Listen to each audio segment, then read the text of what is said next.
Namaste. Good morning, good afternoon, and good evening to everyone, to all our viewers.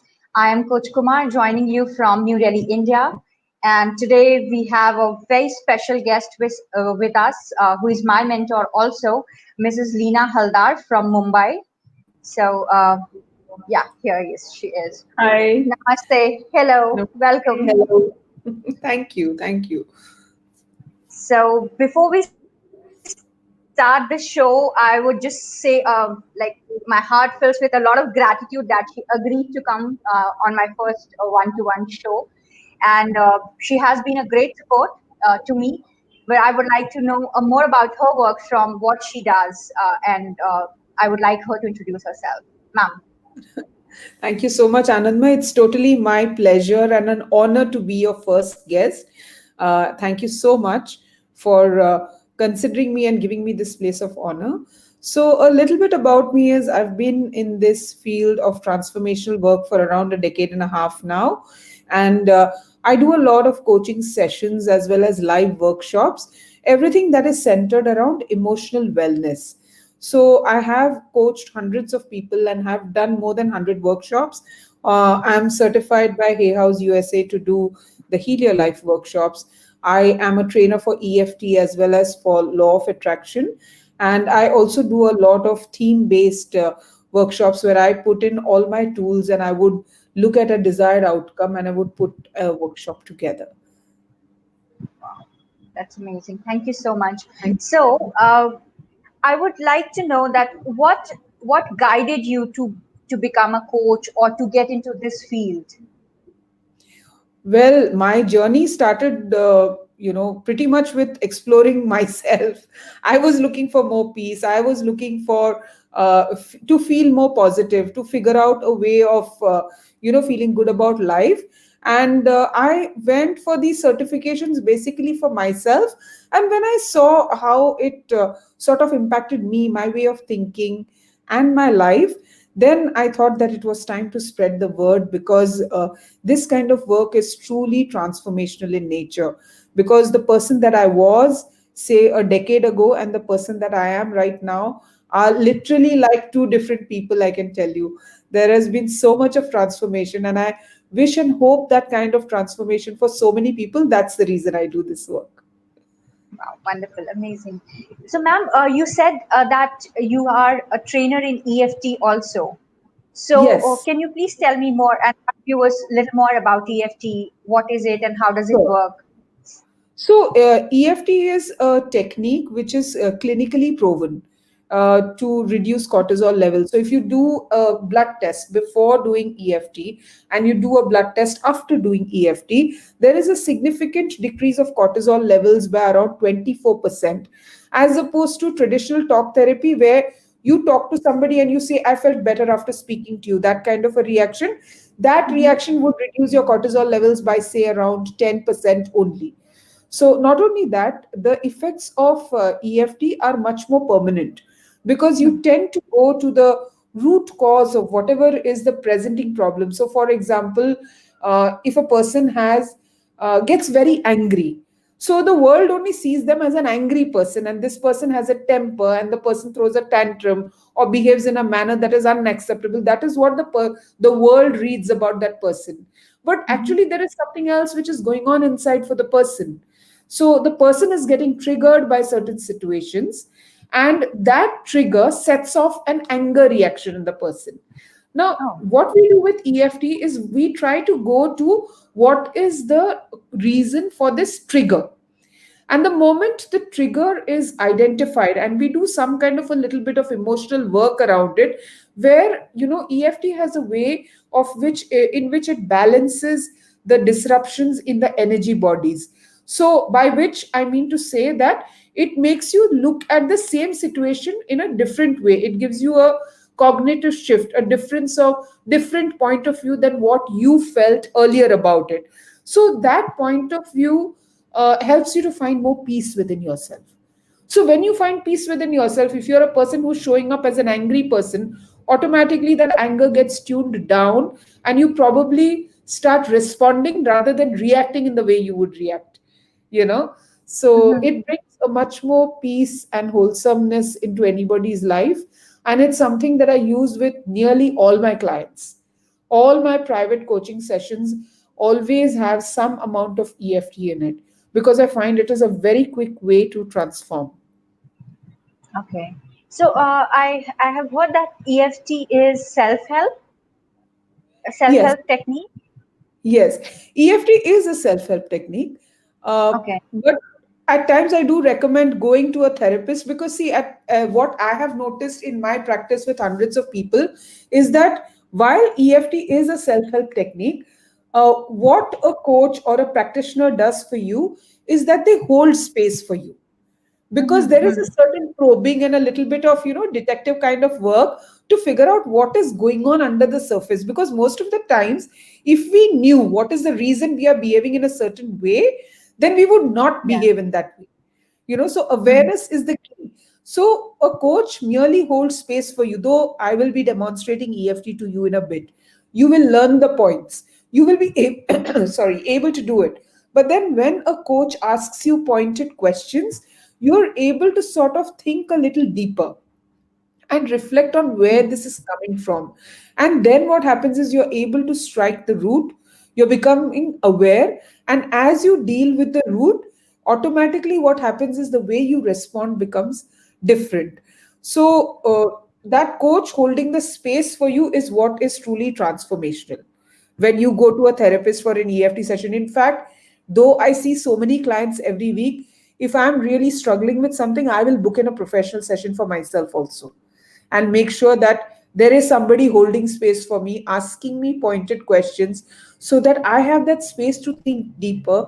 What is really going on? What's the reason I behave in this way? Or what's the reason I feel overwhelmed with this particular thing? And then there would, it's just so magical when the correct questions are asked, how you are able to identify and how you are able to respond really differently and become aware of where you need to become a change, make a change. Mm-hmm. And I'm sure you've also experienced it, Anandma. You've been in my EFT workshops, right? So you know how transformational it is. Yes. So talking about the transformation, you must remember we discovered a word called radiophobia in Yes, our first workshop. So yes, just I to do. prove that it has gone away, here it is. Oh, wow. Okay. I'm holding a radio film. So for our viewers, what happened when I attended her first workshop for EFT level 1 and 2, I was suffering from this phobia called radiophobia, where I could not hold an X-ray film or any radiology report in my hand. It could shake me to a level that I will not even stay in the room if there is a X-ray film or any radio film is there. After the tapping, we went to a very funny story, and she cleared it out for me. And now you just see me. I'm holding a X-ray film in my hand and I'm laughing. I'm not scared at all. So it does transform, and we will experience this in a bit. But ma'am, I would like to ask you this: that you meet a lot of people with different temperaments, with different issues. What motivates you and what keeps you going? So, one of the things that motivates me and keeps me going is to see a person who is willing to work on themselves, embark on the journey. Because you don't need to know everything, you don't need to have all the solutions. You need actually nothing. You just need to be willing to heal yourself, to figure out what is going on. And just with that willingness, it is so beautiful to see people harness the resources, because the universe has a way of just bringing everything into your life once you set intention. So the moment a person sets intention to heal, decides that, what, I no longer want to behave in this manner or respond in this manner, I want to live a more peaceful life, automatically all the resources come in and you see them struggling. It's not easy. Okay, and this journey is not for wimps either. It requires a lot of courage to really see your dark side and the role that you are playing, and to take responsibility for what is going on. It's very easy to blame our circumstances and the people around us for the way we are, and which is what I also did at one point of time. Okay, but then to see that, okay, what, I don't want to tell this story to myself. I want to tell myself something which is more empowering, because actually, Anandmai, everything that every thought that we are thinking is a story that we are telling ourselves. So actually we are directing our life into that space. So we can pick and choose what story we want to say, and we can pick and choose that we do not want to be helpless anymore. But it's Mhm. just that when we are not aware, we start feeling very helpless, and we feel as if things are spiraling out of control. And what I have realized is life will, dish out whatever it wants to. And there are different stories and different things that happen in all our lives. But yet, if we choose to be strong, to be grounded, to be centered, to do work on ourselves, we automatically will learn how to deal with it. Rather than becoming victims, we become, winners. We become warriors. Yeah, okay. So, ma'am, you share that accepting our problems and taking the responsibility of our problem is the first way. So, how important is the self love and self acceptance is in the journey of healing, of self healing? Well, if you ask me, I think it is the most important thing. Because the moment you do not accept something and you reject it, you're giving it a certain amount of power in itself. There is a lot of resistance that comes up. The moment you look at yourself and look at the fat on your body and you body shame yourself, it's going to be more difficult to let go of that fat. But the moment you start loving yourself and accepting yourself just the way you are, it really makes a world of difference. I have lost 2 sizes of weight just by loving my body the way it is. And at one point of time, I was, I used to have belief systems which sort of dictated to me that I had to be look a certain way, I had to be a certain size to be able to deserve dressing in a certain kind of way, to allow myself, give myself the permission to buy certain brands and do certain things that I wish to do with my life. But the moment I decided that my parameter of good health is something else, the whole thing automatically shifted. So instead of looking at the weighing scale today, I think that if I can wake up in the morning feeling positive, energetic, feeling enthusiastic about life, being motivated to do whatever I need to in the day, having the drive, choosing healthy food, laughing a lot, having clarity of thought, not being clumsy and klutzy, but being smart and on the go and doing whatever I need to do to the best of my ability, then I have good health. And the moment I started defining myself like that and stopped stepping onto the weight scale and focused on happiness and loving myself, automatically my body shifted. It started shedding the weight. Not only that, a very good nutritionist came my way.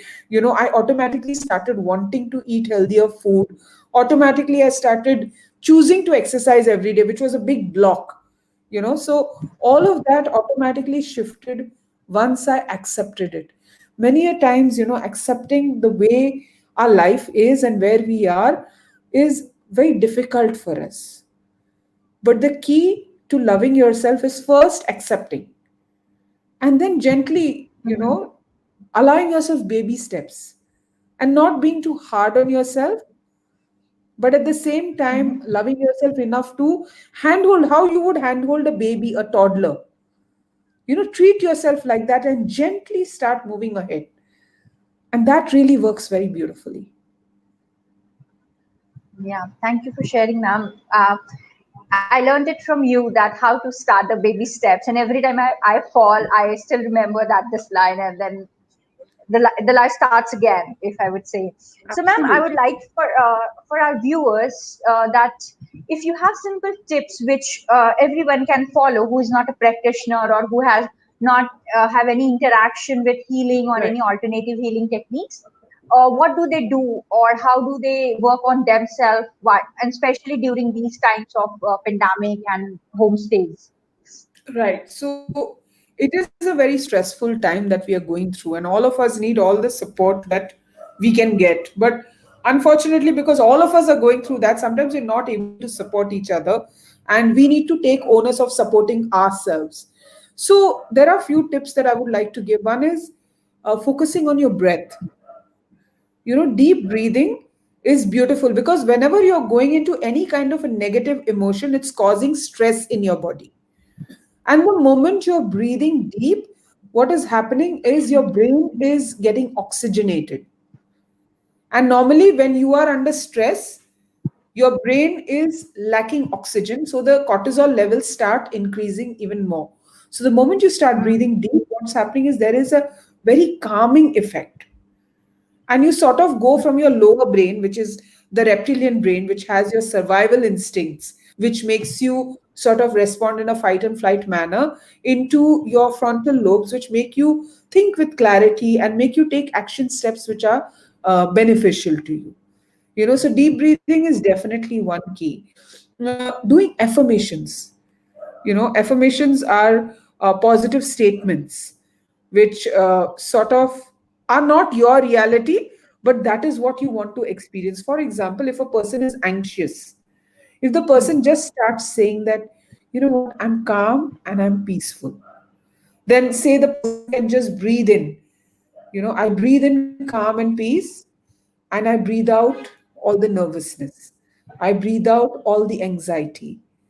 So talking to yourself, suppose you were a child and you were going through some kind of emotional turbulence, very similar to how a parent would talk to you. It's no big deal. You can do this. It's okay. It's only change. Talking to yourself like that. Another affirmation that I find which is very important in these times is I'm safe, because we are all so threatened with all the uncertainty. Just telling yourself, you know what, I'm safe. It's only change. It's okay. I have come till now. I will go ahead. It's okay. Everything is all right. It's all working out for my highest good. So, affirmations are a beautiful way of changing your self talk. So, if you keep changing your self talk, it's extremely beneficial because you start saying better things to yourself. The third thing that I would say is just be aware. We never think the thoughts that we are actually thinking because we're thinking on autopilot. But the moment you are aware, what are the thoughts I'm thinking? And then you become aware that this is the story I'm telling myself about my life, that I can never make it, it's not good enough, nothing is sure, things are not going to work out, I don't know what's going to happen now. Life is not working out for me, it's not treating kindly. Then you know what? That's what is going to happen in your life. And it's not easy. I understand that it's not easy suddenly to start thinking positive. It's easier said than done. But, I feel the starting point is awareness. If you're aware that this is the story I'm telling myself and I have the choice to change it, so then you just change it. You ask yourself, like how you would have a conversation with a friend or a spouse who's always talking negative. Ask yourself, that okay, this is the story that you're telling yourself.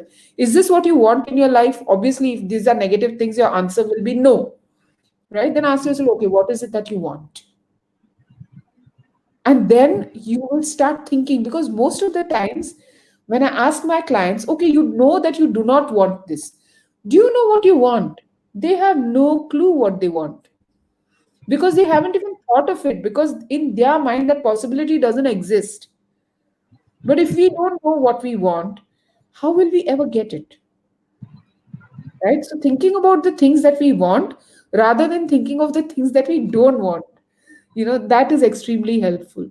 Of course, EFT sessions and ongoing therapy is extremely valuable, and we should keep having ongoing sessions where you understand that you're changing your belief systems. Anything tough that you are grappling with, I would highly recommend for people to take sessions with people like you. You are certified in so many modalities. Just take sessions and get rid of the things, because when you invest in yourself and when you're able to figure out all the thoughts and the things that are limiting you, you really advance at a much faster level. But we keep hanging on to those wrong choices for many years, and thus we sort of sabotage ourselves, we pull ourselves down. So, understanding that whatever is happening in my life, I'm responsible and I take responsibility for it. And I have the power to change it. These are just conversations that people have with themselves, and it is very empowering, because the moment you take responsibility, then you're not expecting your father, your mother, your brother, your sister, your spouse to change, Mhm. and then that your life will change, right? So you take Yeah, yeah. responsibility and you be the change. So it's very empowering, because it's when you're expecting your situation to change, it's like giving your remote control away and saying, okay, now you can make me stop, dance, do whatever you want as you wish. But the moment you take the responsibility, you decide that, okay, I'm now responsible for this situation and I choose to bring about the change, which is a great space to come from. Okay, thank you so much. So, ma'am, where do people find you? Like, if I know you personally, but if anyone wants to connect with you, and I would also like to know if any upcoming events are there, so that if anyone is interested, they can come and Yeah. join you for the sessions. Right. So I am on Instagram as well as Facebook. On Instagram, I'm go by the name as Leena R Haldar, and on Facebook, I have a page called Life Coach Leena. So I post all my events over there. I have many free as well as paid events. Personal sessions, you just have to inbox me, send me a message, and I will get back to the message and I'll respond. Yeah. Okay, okay. So, ma'am, I would really love to have a practice session, like a demo session right Sure. now, because a lot of people are going through stress and anxiety. So, if Sure. we can tell them how to, or during this session, if we are able to help them a bit, so that would be wonderful. Definitely. Definitely, that would be my pleasure also to do a demo of EFT. So, what would you like to work on? What is it Uh, that you find is inhibiting you? hmm. So, in this current moment, a lot of anxiety is coming up. Okay. Okay, Uh, so everybody can just actually, anxiety is a pretty common theme, and all of us are experiencing some kind of an anxiety and uncertainty in our lives. So it's a great choice to work on a public forum, and so everybody can focus on this as I'm asking Anandmai. Just notice, where do you feel the anxiety in your body? So where do you feel it, Anandmai? um, in my belly area, Okay, in your belly. And if I asked you on a scale of 1 to 10, where 1 is not feeling anxious at all and 10 is feeling extremely anxious, what number would you give it? 6. You'd give it a 6. Okay, and if I were to ask you, is there a color or a texture to this anxiety? It's sort of a smoke which is rotating.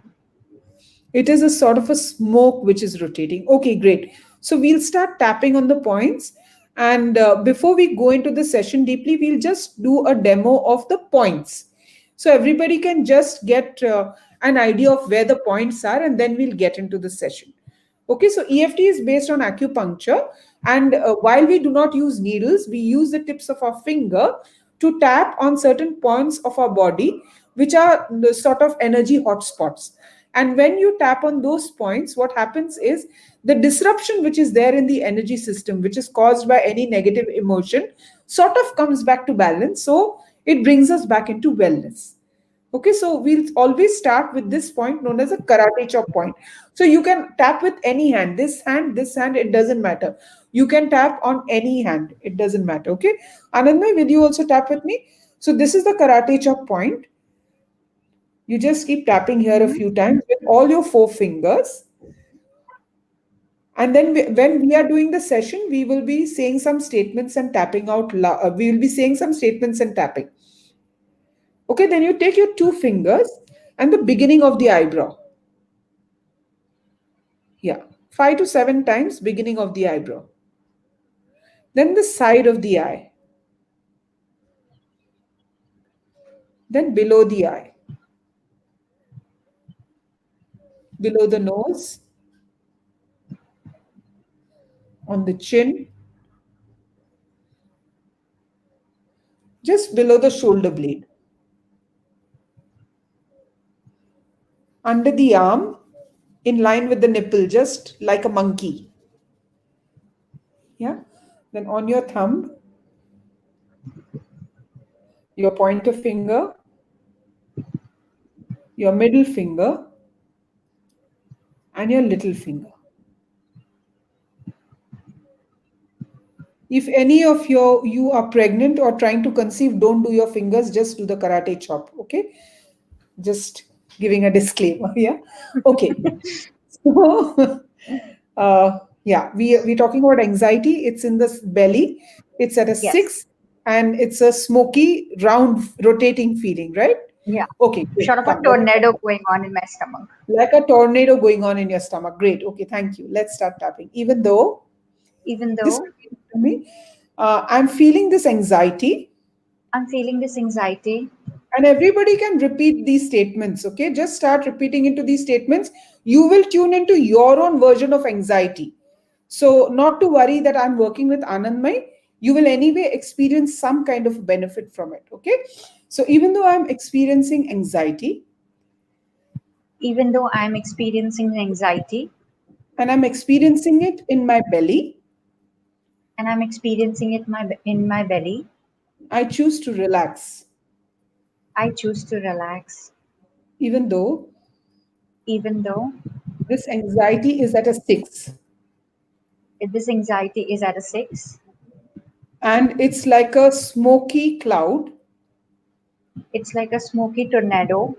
like a smoky tornado. Thank you for correcting me. I still love and accept myself. I still love and accept myself. Even though, Even though ever since this pandemic has started, ever since this pandemic has started, this anxiety shows up more often, this anxiety shows up more often. I still love and accept myself. I still love and accept myself. This anxiety, This anxiety, it's in my belly, it's in my belly. it's at a number six. It's at a number 6. It's like a smoky tornado. It's like a smoky tornado.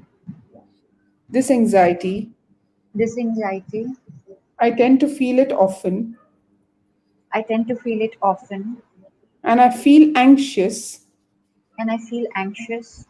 because what's the reason you feel anxious?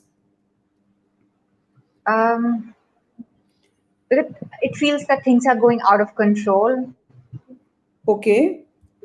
What else? Because things are going out of control.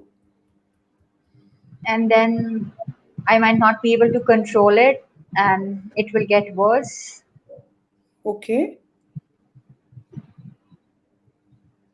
And I get scared also with my mom's health because Okay. I have to call house help and other stuff. Right. So i- she's at more risk, so am I. And then Right. meeting a lot of people and then not getting enough help. So that all clubs up together and it becomes Right. like overwhelming situation. Right. So I understand that this anxiety is because things in your life are spinning out of control, and you feel as if you have no control. It's bringing up fear in you. Do you remember any specific incident earlier on in your life when you have felt the same kind of feeling? It may not be related to the pandemic at all. Yeah, what is coming right now is when I was in a workshop away from home, and my mom told that my father is not keeping well. And then Right. suddenly that fear stuck into my stomach that something wrong going to be happen and I'm not able to control it. Okay. Come, let's tap on it. Even though Even though I have felt this anxiety before I have felt this anxiety before when I was attending a workshop. when I was attending a workshop. I love and accept myself. I love and accept myself. This anxiety, This anxiety, I felt it earlier. I felt it earlier. I was in a workshop I was in a workshop and I got a phone call and I got a phone call that dad wasn't well, that dad wasn't well and I felt extremely anxious. and I felt extremely anxious. Is it okay to say helpless? Um, no, No, okay. I felt extremely anxious and I felt that things were not in control. Am I right? Yes, I felt I felt extremely anxious and I felt things are out of control. I'm not able to control them. I'm not able to control them. And what's going on? So it's just that feeling coming up, like Yes, what different could have happened in that moment, right. Even though even though things were not in my control. things were not in my control. And I often wonder I often wonder how it could have turned out to be different. how it could have been turned out to be different. I still love and accept myself. I still haven't accepted myself. This anxiety This anxiety and the fear, and the fear, I felt it at that time. I felt it at that time. I felt it very strongly I felt it very strongly because I felt things are not in control. because I felt things are not in control. So, is it okay if I ask you a question right now? Yes, yes. Do you think that things are ever in your control? Sometimes I do. Okay. Okay. Even though Even though sometimes I feel things are in my control, sometimes I feel things are in my control, but sometimes they aren't. but sometimes they aren't. And that makes me anxious and fearful.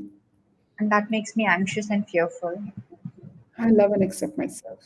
I love and accept myself. I just feel this anxiety I just feel this anxiety and this fear. and this fear. And where is it now? Is it still in your belly? It is still in my belly, but the tornado has shrunken. Like it has become small. Okay, the tornado has shrunk. And to what number is it now? It was at a 6. It is about a two, maybe, like a very small Right. cartoon shot of tornado. It's not a scary tornado anymore. Okay. Okay, come, let's start. Even though Even though it was a big smoky tornado it was a big, smoky, scary tornado, and it's a small cartoon like tornado now, it is small cartoon like tornado now. I love and accept myself. I love and accept myself. Suppose somehow Suppose somehow I could be okay I could be okay when things are in my control, when things are in my control, and even when things are not in my control, and even if things are not in my control, because that's the way life plays out. because that's the way life plays out. Some things will always be in my control, Some things will always be in my control, and some things may never be in my control. and something will never be in my control. And I have no control over that. And I have no control over that. There is no way I can control things that are out of control. Yeah, there are no ways I can control which are out of control. And the anxiety and the fear doesn't help me. And the anxiety and the fear doesn't help me. It doesn't solve the problem anyway. Yeah, it doesn't solve the problem anyway. Suppose somehow Suppose somehow I could just choose I could just choose to be in control of me to be in control of me and my response to the situation. and my response to the That situation. is definitely always in my control, That is definitely always in my control, even when the situation is out of my control. even if the situation is out of my control. Right? Yes. What if I could be peaceful What if I could be peaceful and calm and calm in every situation? in every situation? What if I could just surrender What if I could just surrender to a higher power to a higher power when I'm not in control anyway? when I'm not in control anyway? And what if I could do all of this And what if I could do all of this with ease and grace? with ease and grace, and feel good about me and feel good about me and the way I'm handling the out of control situations and the way I'm handling the out of way situation in my life, in my life. that would be extremely empowering. That would be extremely empowering. I choose to be calm. I choose to be calm. I choose to be at peace. I choose to be at peace. I choose to feel good. I choose to feel good. I choose to be grounded. I choose to be grounded. I choose to be centered. I choose to be centered. I choose to feel good about life. I choose to feel good about life. And I just choose to respond to every situation in a beautiful manner And I choose to respond to every situation in a beautiful manner and an empowering manner. and an empowering manner. And so it is. And so it is. Yeah, take a nice deep breath. And if you have some water, have a sip of water. It is recommended to drink a lot of water after you do EFT because all the cortisol will release into your blood. So, drinking a lot of water and hydrating yourself well helps to flush it out of your system. So, you may even feel sleepy. You may yawn a lot because that is your body's way of letting out emotions at times, and all of which is absolutely fine. I was feeling a lot of yawning coming out, but I was just yawning inside so that it doesn't come on the camera with all my braces and stuff that with a big wide mouth open. But it feels so nice. I have experienced it earlier, and I hope that our viewers also got something out of it. It feels so light, and it's so quick within like 10-15 minutes from a higher anxiety level to this to a place where I do not feel the anxiety at all, or it's very it's at a place which is negligible. So it's so Absolutely. wonderful to experience this. Thank you so Thank much. you. You're most welcome. You're most welcome. So, ma'am, how would you say, like, if I have to ask that if someone who is not at all in, like, learned about any healing techniques or any therapies like that, so Right. which therapy they should go for first? Like, should they go for Louis Hayes Heal Your Life workshop, or they can just attend EFT and they can start their healing journey from there? You can start anywhere. Mm-hmm, It's like how we say you can pray to any god. All the ways lead to the same place. It's the same thing. You start where you what you are comfortable with. mm-hmm, So you may even start with just reading a self-help book. You may start with attending a course. You may start with listening to somebody talk. You can start anywhere. You have to see what appeals to you, and then you choose and you start your journey. I would say the more important thing is to understand that we are all a work in progress always. So mm-hmm. if you just look at different things to heal yourself and have a sort of a little bit of a spiritual bent to your life where you're doing something, whether it is deep breathing, meditation, therapy sessions, anything, and keep it as an ongoing part of your life, that would be very helpful. Okay, great. Yeah. So, ma'am, also I would like to ask that you spoke about choosing healthy food, and I know that you also practice a lot of eating habits, different type of fasting. So, how would you rate that food plays a part in our healing processes?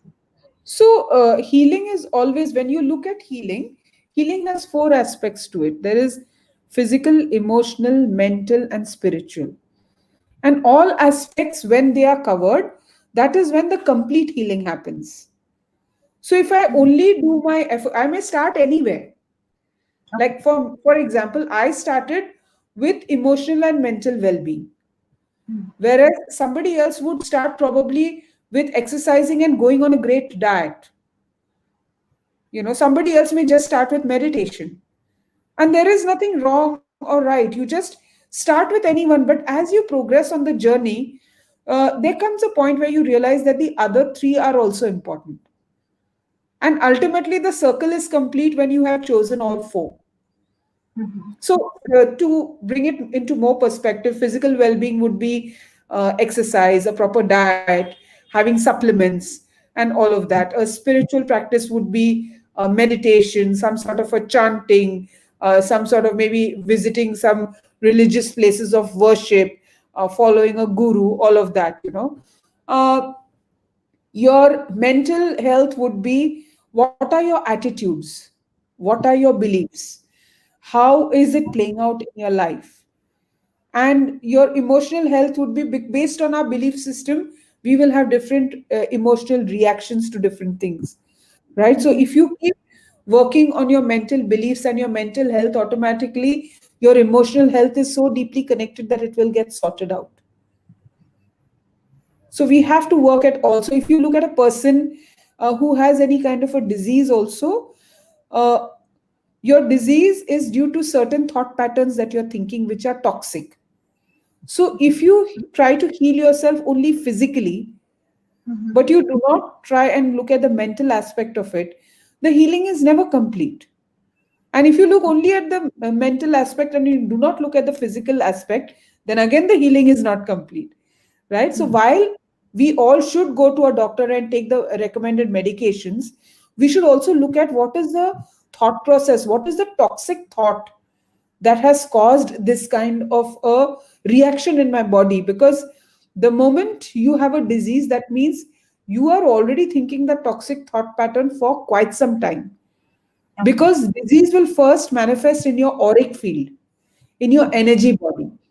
And as you keep thinking those toxic thoughts, it becomes more and more dense. And ultimately, when we see it on a blood test or on a report, it is after a lot of time of thinking that thought, it has touched your physical body and it manifests as a disease. So, actually, a disease is, if you look at the word disease, your body is not at ease, it is dis-ease, Mhm. right? So, it is a way of your body telling you, stop thinking those toxic thoughts. Mhm. In fact, I talk a lot about the mind and body connection in my Healer Life workshop, where we talk about how different diseases have different emotional thought patterns connected to it. And when you correct the thought pattern, the disease also gets reversed. You start Mhm. seeing better results then. The person is able to cope. Okay. So, ma'am, also for our viewers, I would like to know that what all aspects EFT can heal. Well, EFT can heal anything that you think, right? There are so many thoughts that we think, and everything that happens in our physical, emotional, and mental bodies is connected to thoughts. So there are so many protocols within EFT itself. Like if you have attended the EFT workshop, there are n number of protocols that we follow, right? So you Yeah. can deal with fears, with phobias, with physical pain, with beliefs that are not serving you, with cravings for food, or all of that can be dealt with EFT. Anything that is even coming from a past life can be dealt with EFT at a very advanced level using advanced techniques. So I Yeah. would say EFT can pretty much deal with anything. Hmm. So, ma'am, anything which you want to tell to our viewers, and I would again like you to tell us that where could we find you if we want to connect with you for any of the workshops or to have one-to-one sessions. Sure. So, what I would like to tell the viewers is, like, this is a difficult time for everybody.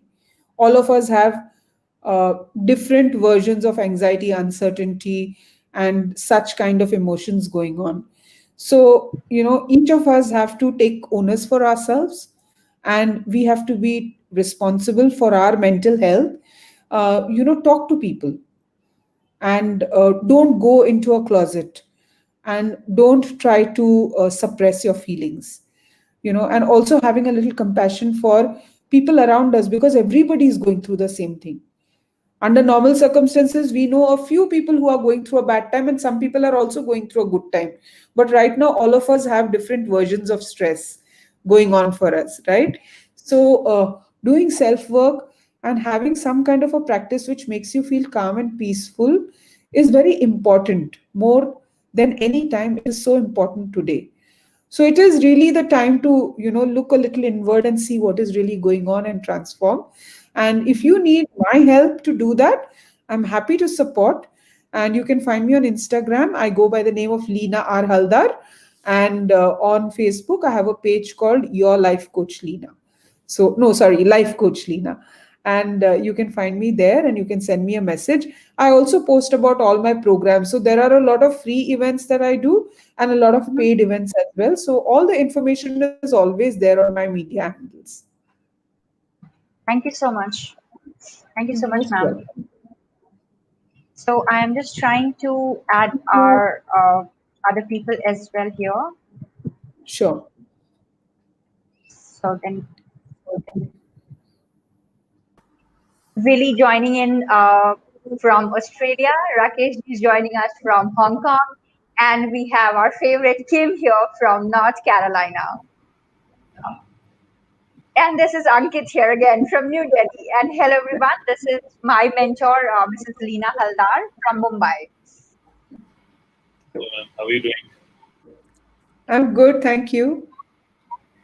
It was a great session, and I think we learned a lot. Kim, you need to unmute yourself. No, go ahead. How lovely it is to meet the mentor of our lovely spiritual, we call her the spiritual warrior for us here. So she has taught us to manifest some great healings in our lives during this crisis that we are all suffering. So it's a pleasure to meet you. Thank you. Thank you so much. She is doing a phenomenal job. Oh, she. Yes. I'm proud of her. So, Willie and Rakesh, it's great to see you guys. How are you doing this spiritual morning? We're good. We're good. Well, it's evening for me, but I'm good. No worries, and good to see the program. Oh, yes, and it's great to see you. Willie, how are you doing down in Australia? Good.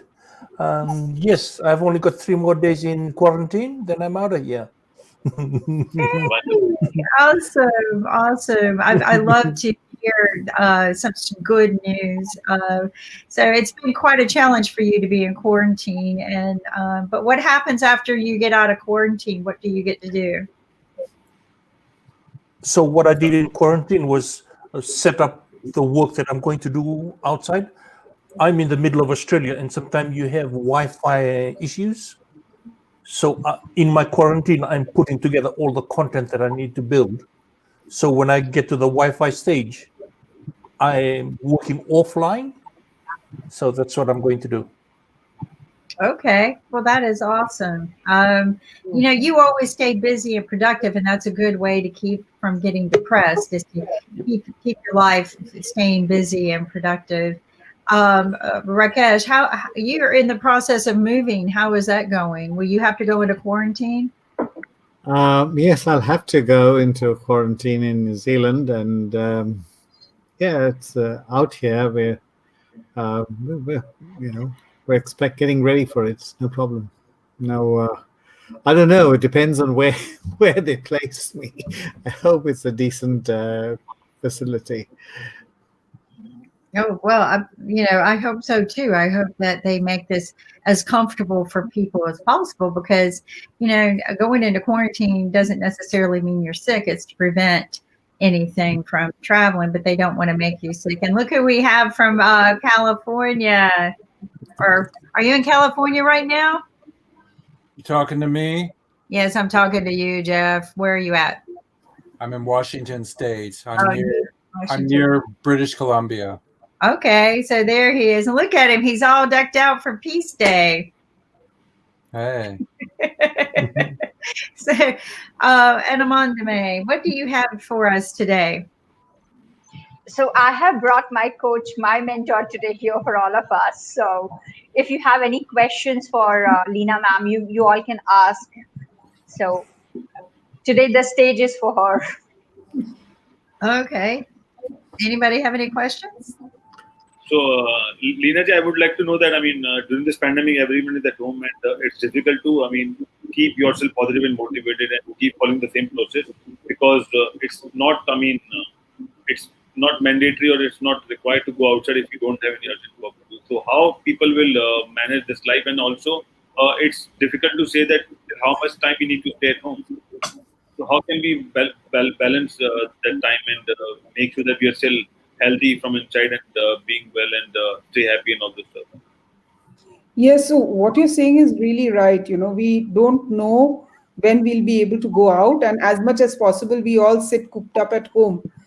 So you're absolutely right on that score. But like I was sharing with Anandmay, that we have no control on what life throws at us, but what we have control is on the way we respond. So, really understanding that this is a fragile situation for each one of us, and being a little compassionate towards self, and having a good balance, so consciously making time for the things that you like, having a lot of empowering human interaction, talking to friends, having either Zoom calls or interacting with people, focusing on your hobbies, what are the things that you like to do, and getting back to doing those things, and figuring out how you can make the best of the situation. Like, I remember when Mumbai was under complete lockdown and we were not allowed to go out at all. I mean, not even outside. The whole of Mumbai looked deserted at that point. And then my family and I were feeling extremely cooped up, not having contact with the outside world, and we are quite social. And at that point, we decided that okay, every Friday night is disco night, and we would just all dress up and meet in the living room at 8 p.m. every Friday evening and blast the music and dance away. What else do you do? You just make the best of the situation. We just have to all get a little creative. That's a wonderful idea, Lena ji. You know that, I mean, on IBM TV also we do a show called Online Dinner Party. Okay, you It's a do. dinner party, yeah. Yes, So I we have have gone to like, Taj today, and okay, they are doing conferences for people, and online conferences for corporates, and they actually manage, like, they had a conference for 100 people, and they would deliver meals. They are delivering meals for 100 families exactly at 7 p.m. wow, So everybody can have online dinners together. So we are all wonderful. finding our own way to cope with this whole situation. Oh, That's yeah. amazing. I think that that is a good way is, just staying engaged with people.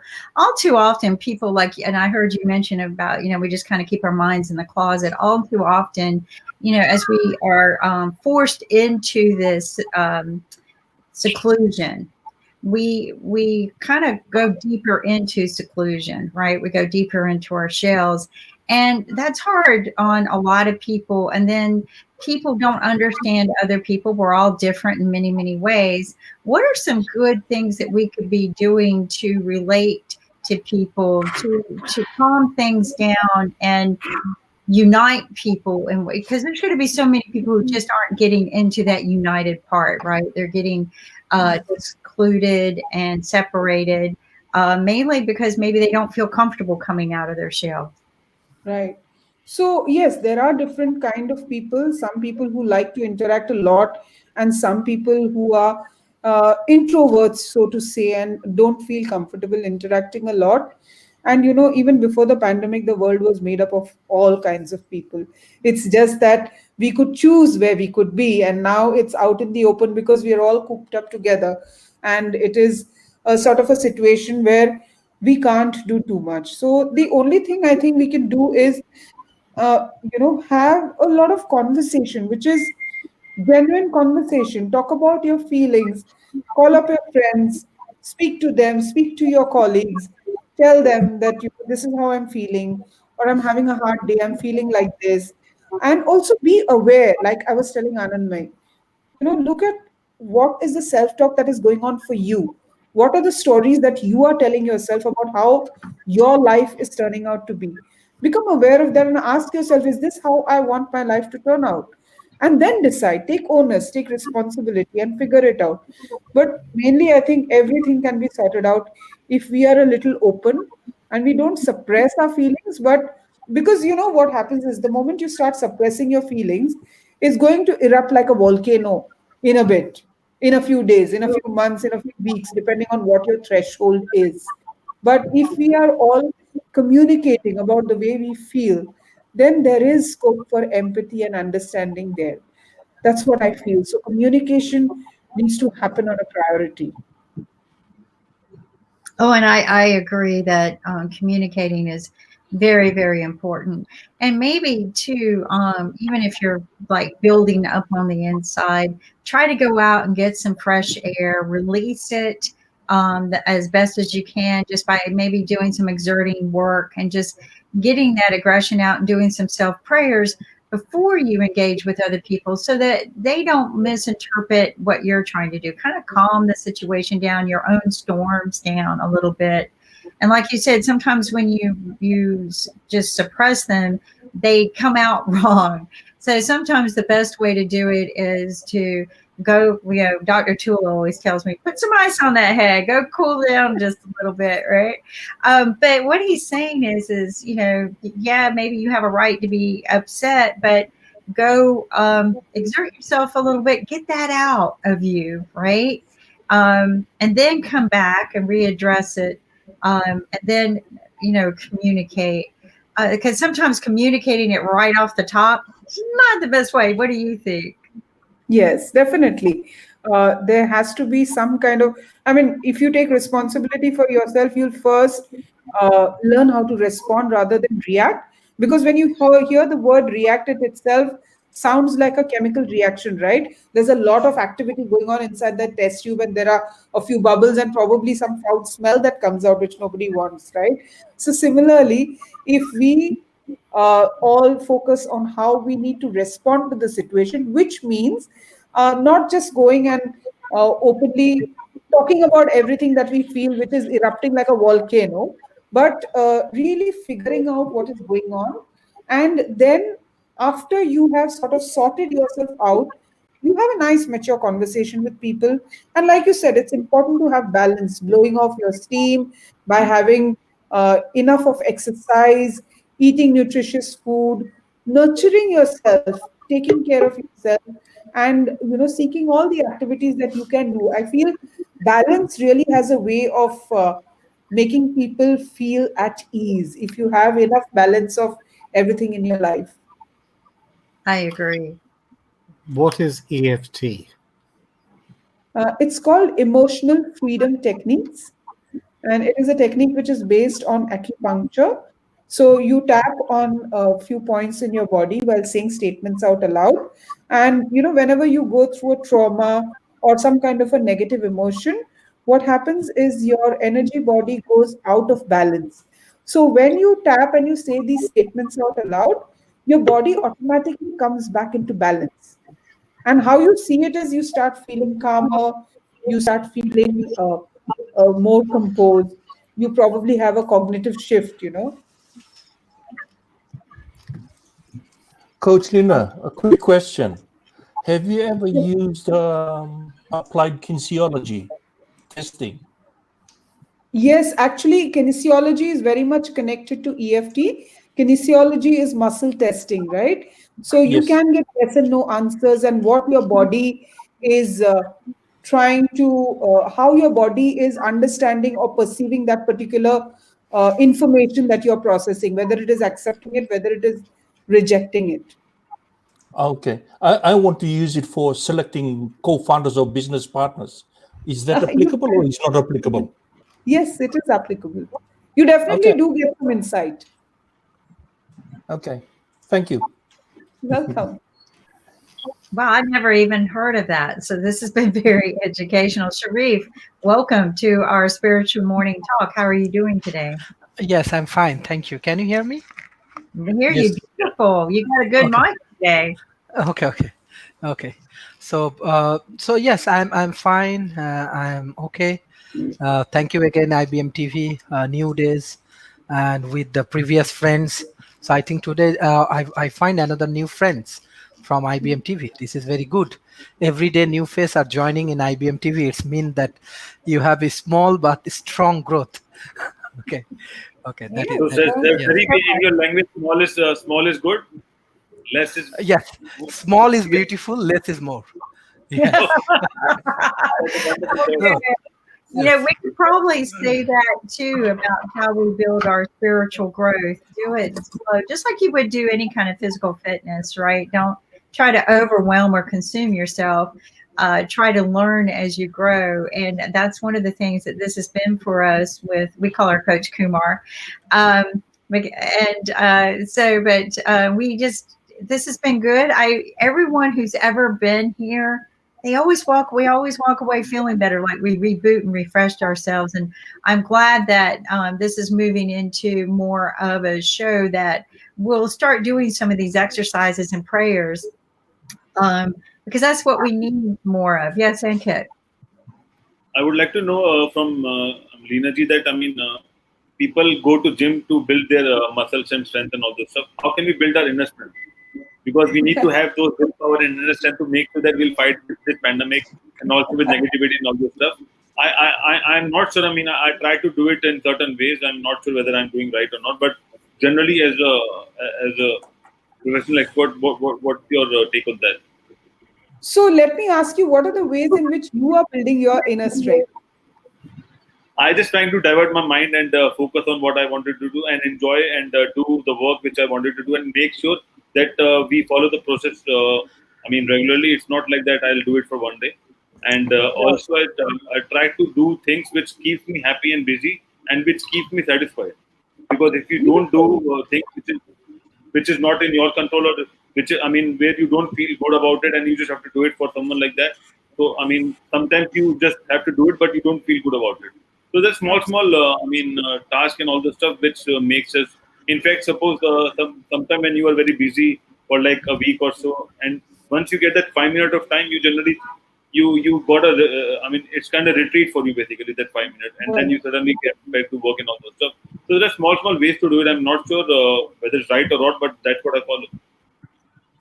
Yes, but you know what I notice is that, Ankit, you are also looking at balance, because you're doing the things you love. You're trying to focus on your work. You spoke about so many things which clearly points to balance, which is a great way. What I would say is all of us should look at what makes us feel good.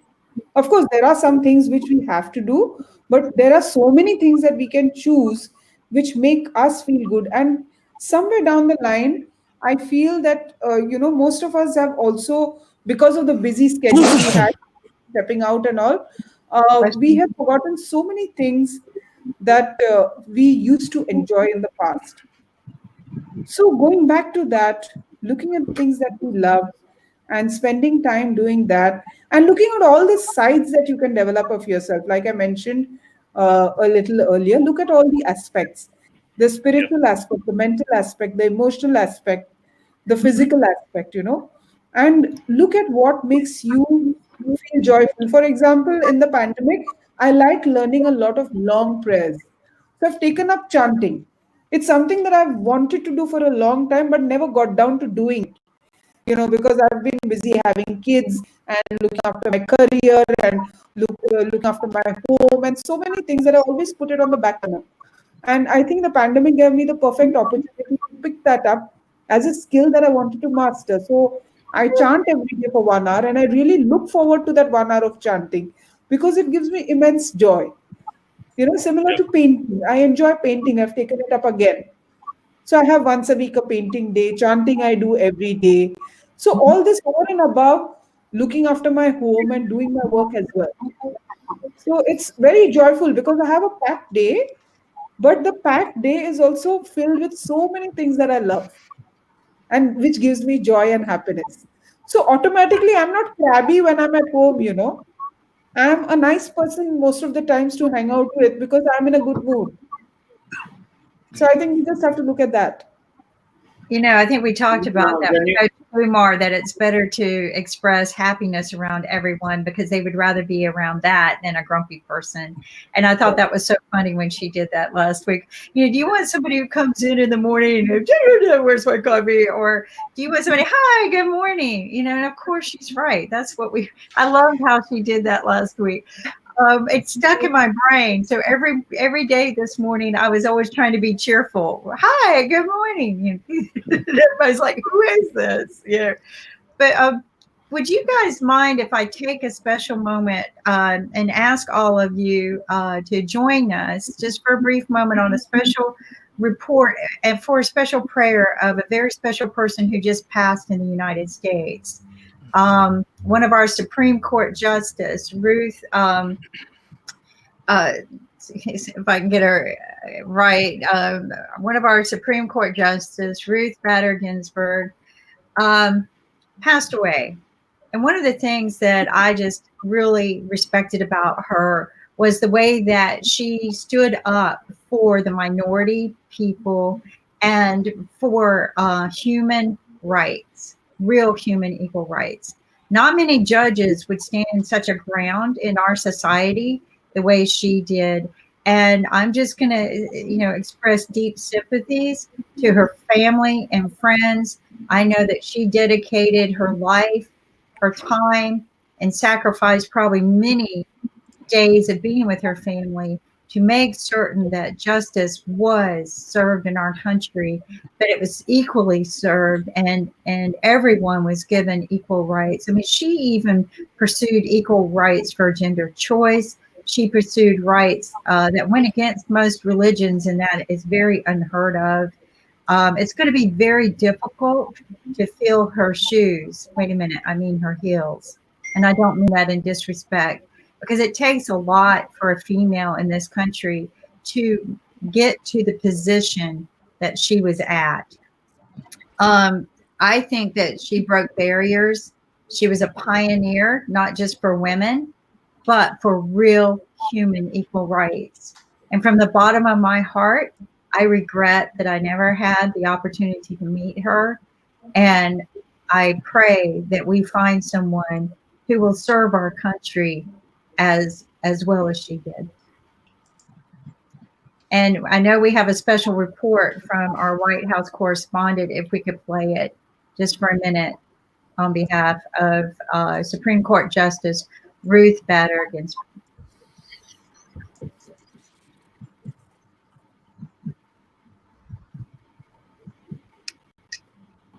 From IBM TV, International Broadcast Media, this is a special report from Washington.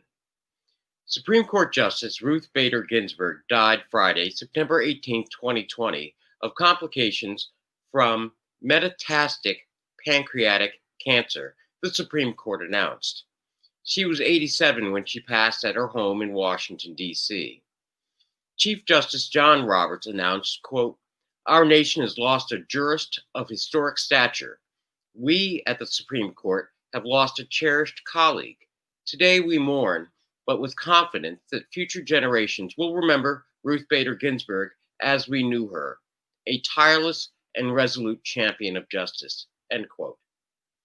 Justice Ginsburg's death and the vacancy now created on the Supreme Court was long feared by the center-left of the American body politic, and silently hoped for and cherished by the right-wing conservatives in the Republican Party, since her death would create the opportunity for conservatives to appoint one of their own to the court, changing its makeup for the next 50 years.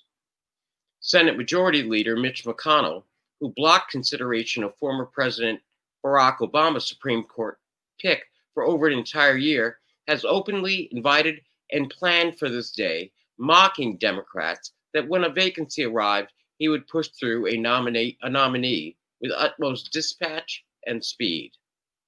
As a result, Justice Ginsburg's death, just 45 days before the election, will ratchet up the tenor and tone of this election season to a decibel level we have never seen before, save for the possibility of the debates leading to the American Civil War. At stake are all the election lawsuits from around the nation dealing with this election on the federal, state, county, and municipal levels across the country. More importantly, though, are the major cultural issues currently protected by prior Supreme Court rulings, including Roe versus Wade, same-sex marriage, LGBT rights, the First Amendment freedom of speech and assembly, the Second Amendment and gun rights, the Fourth Amendment search and seizure and expansion of police enforcement powers, qualified immunity, and the 14th Amendment protecting civil rights, affirmative action in post-secondary educational institutions, and even the Affordable Care Act, commonly known as Obamacare. The heated battle will be over whether Trump should nominate and the Republican-led Senate should confirm her replacement, or if the seat should remain vacant until the outcome of this presidential race. Senate Majority Leader Mitch McConnell immediately announced that the Senate will vote on Trump's nominee. A Trump spokesperson announced that Trump will announce his appointment next week. However, for now, we here at IBM TV mourn the passing of an American jurist, a public servant, a champion for the protection of the least amongst us, and a woman who pursued what was right as she saw it. It is fitting that Justice Ginsburg's passing occurred on Rosh Hashanah, a day dedicated to reflecting on the eve of a new year and a new beginning. Let us all celebrate our faiths. I'm Bill Trezevant. Good morning, good afternoon, and good night.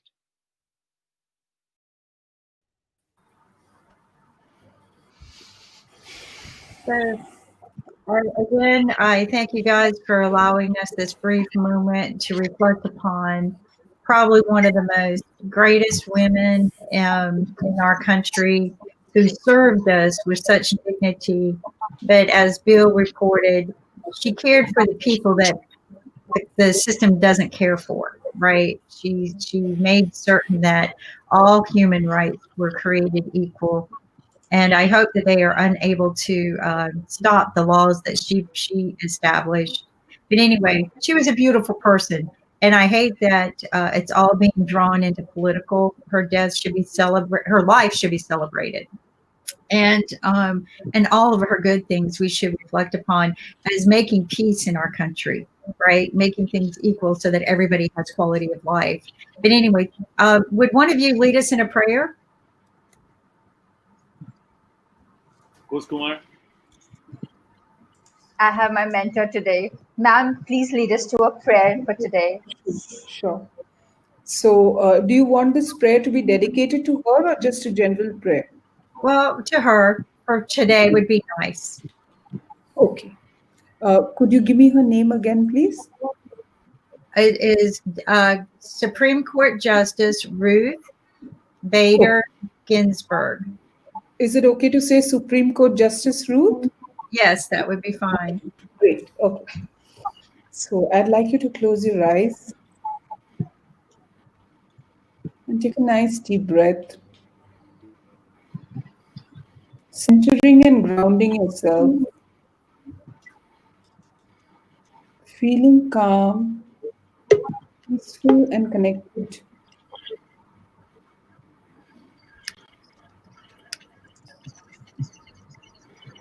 And as we are focused and peaceful, let us pray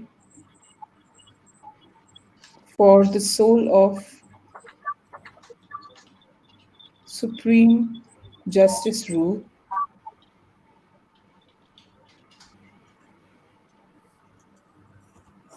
Let us bring her into our awareness and pray that she is able to cross thresholds and go into the light with ease and grace. May the Lord Almighty give strength to all her near and dear ones to cope with these turbulent times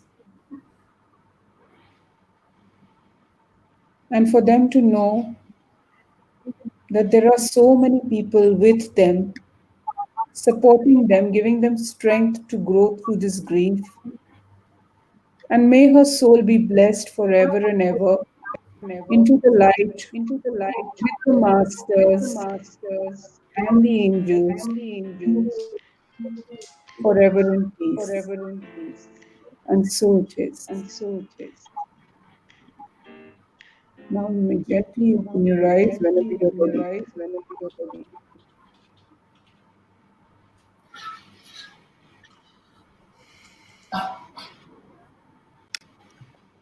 Thank you so much, Lena. That was beautiful. I could almost feel the light. So that was very, very beautiful. And we have, who do we have here today? I just mentioned him, Dr. Kula. Welcome. I just told Good everyone, evening. Good evening. you tell me I need to cool Good down evening. a little bit. So good evening to you. Welcome. Good evening. Good evening to all of my dear friends. I mean, I have not interacted with Ravi for quite some period of time. Sharif has also, and Willie also I've seen after quite some period of time, I guess. It's Yes. always a pleasure to We missed be you a lot with all of yesterday, you. sir. I'm so sorry. Unfortunately, I had a little bit of an errand job at home. You know how it is. So, so that's why. That's, So I apologize that's for fine. that. We No, just that's fine. appreciate No need that to you. apologize. That's fine. It's That's just right. that we are addicted to see you on Fridays. Yeah, we miss you on Fridays, but we're glad you beam in anytime you can, because we enjoy conversations in the world of wisdom, and I call it the health of wisdom that you provide us, because it's something that we need to be exercising every day, are some of the habits that we talk about, or the mindsets, and just think about these things, right? Not just consider them, but then think about them and then execute them. But how are you doing today besides going through traffic? But I think before moving to Dr. Tula, I think we should thank Leena ji. I think she needs to leave for the day. Oh, And okay. Thank Thank you thank you, so Leena. much. Thanks for the beautiful session. And we would love to host you again. And thank you, our coach Kumar, for bringing you Thank in you and so much. sharing the positive thoughts throughout this pandemic. I mean, we will follow that path on future as well. But as of now, I mean, we are all enjoying, and everyone is looking forward to have a Saturday coming soon. Every second day is a Saturday for us. That's what we want. every second day is a Saturday reboot. I because love it. Saturday is spiritual Saturday, and we want everything to be in spiritual, and everyone will be positive, happy, and stay calm and stay united. That's what we wanted to do. Absolutely. We can do that. I think we all need, like she was mentioning, go paint a little bit every day or find something Yeah. that relaxes you every day. Maybe it's just visiting with people, because right now we're not visiting with people. So, absolutely. Thank you. Thank Thank you, you. everyone. Thank you so much. And thank Thank you you. for this opportunity. And special thanks to Leena ma'am for joining us today. Thank you So so thank much, you all. everyone. It was a pleasure to be here. Thank you. Thank you.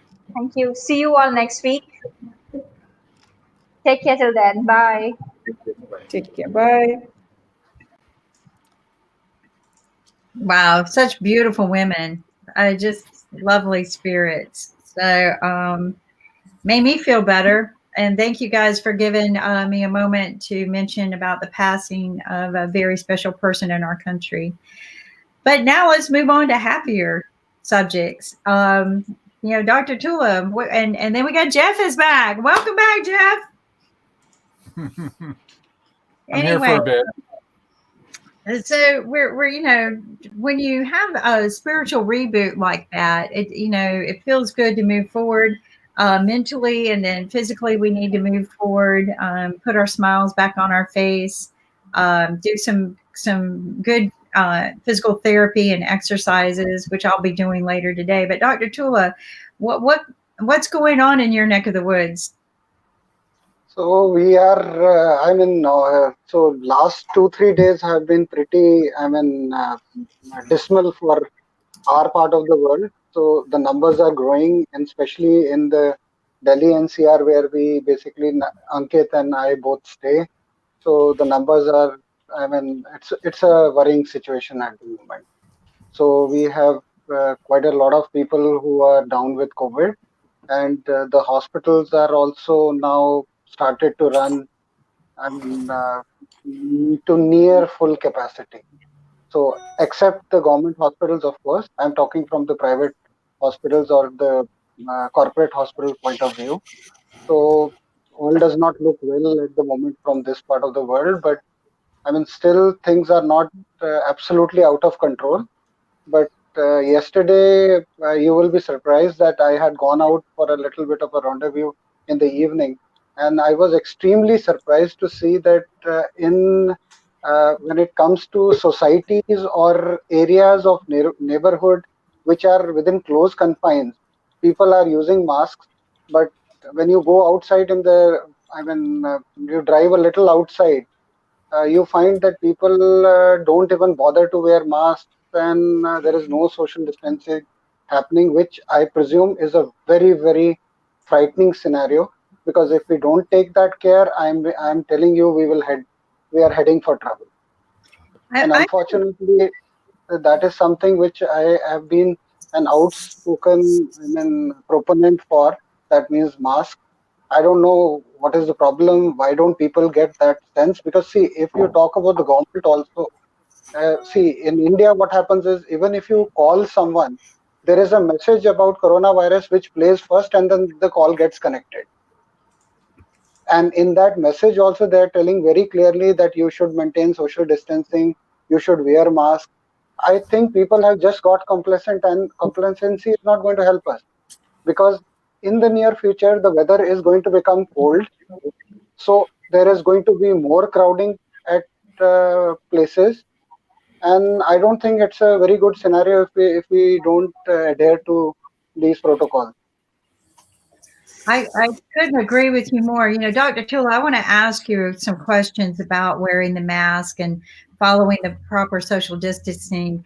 When I was in the emergency room a couple of weeks ago, they equipped us with our mask and sanitizer, and put us in the lobby. And there's a lot of people in the lobby because they're overflown with COVID cases and other problems, right? Not just COVID.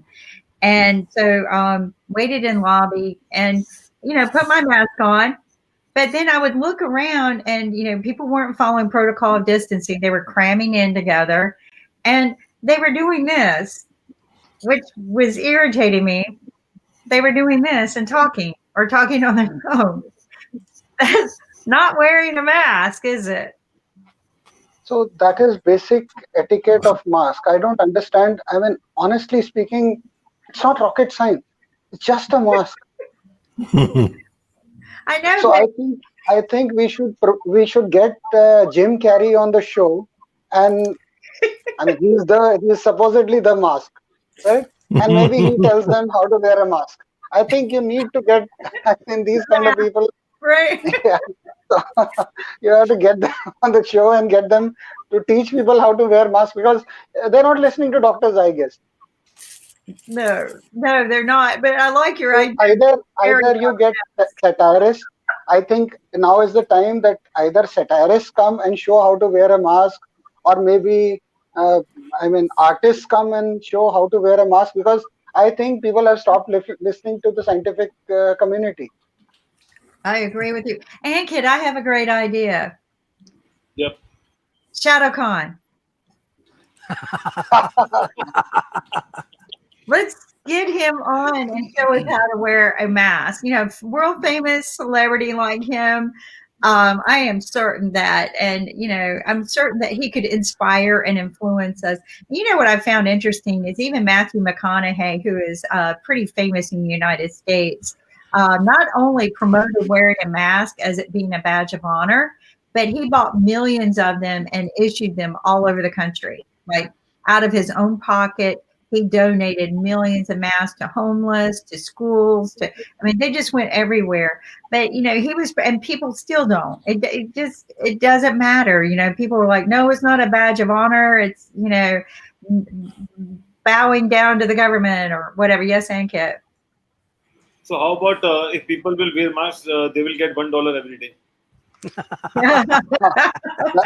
That's a good We need to incentivize people because they are not ready to wear masks, but if they get money, definitely they will do anything for money. Well, I think $1 a day wouldn't encourage them, but maybe free food vouchers to take to a restaurant. Whatever.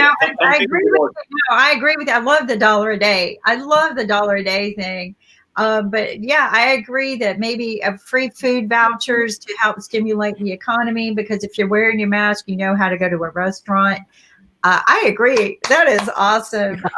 See, what I was doing some calculations, and the calculation is a little bit into stats that if one person is not wearing mask, and if he's suffering from some kind of disease, he can spread it to 1,000 people, and that goes like anything. And that also hampers the economy because a lot of people are going for all those medical treatments at the government hospital and the private hospital, and that also suffers the economy. So instead of doing all those things, if we start incentivizing people, we are not spending that money on that medical thing, and then people will see if they are getting something, and they will definitely wear masks. So it's like that. I mean, it's an indirect way of empowering people. Well, and I agree with you, and I think that we need to give more incentive to do that because the calculations do show. We even had another doctor come on, just like Dr. Tula, who definitely Kim's mic is a bit okay. Sorry. I love reading the comments over here. Sorry, guys. But anyway, so what I'd like to do is, look at the science. The science has proven that there's lack of spread when you follow proper protocol. Proper protocol being the mask, some proper social distancing, and hand sanitizer if you're in a public situation. If you're at home, you don't have to, but if people are coming and going out of your home, do some proper sanitizing of the house as well. Ask your family members or your friends who are coming in and out of the house to drop their outer clothing in a different area. Like I have a porch, right? So you can drop your shoes off because we've talked to Rakesh about this. Put your shoes and leave them at a certain place or wipe them down.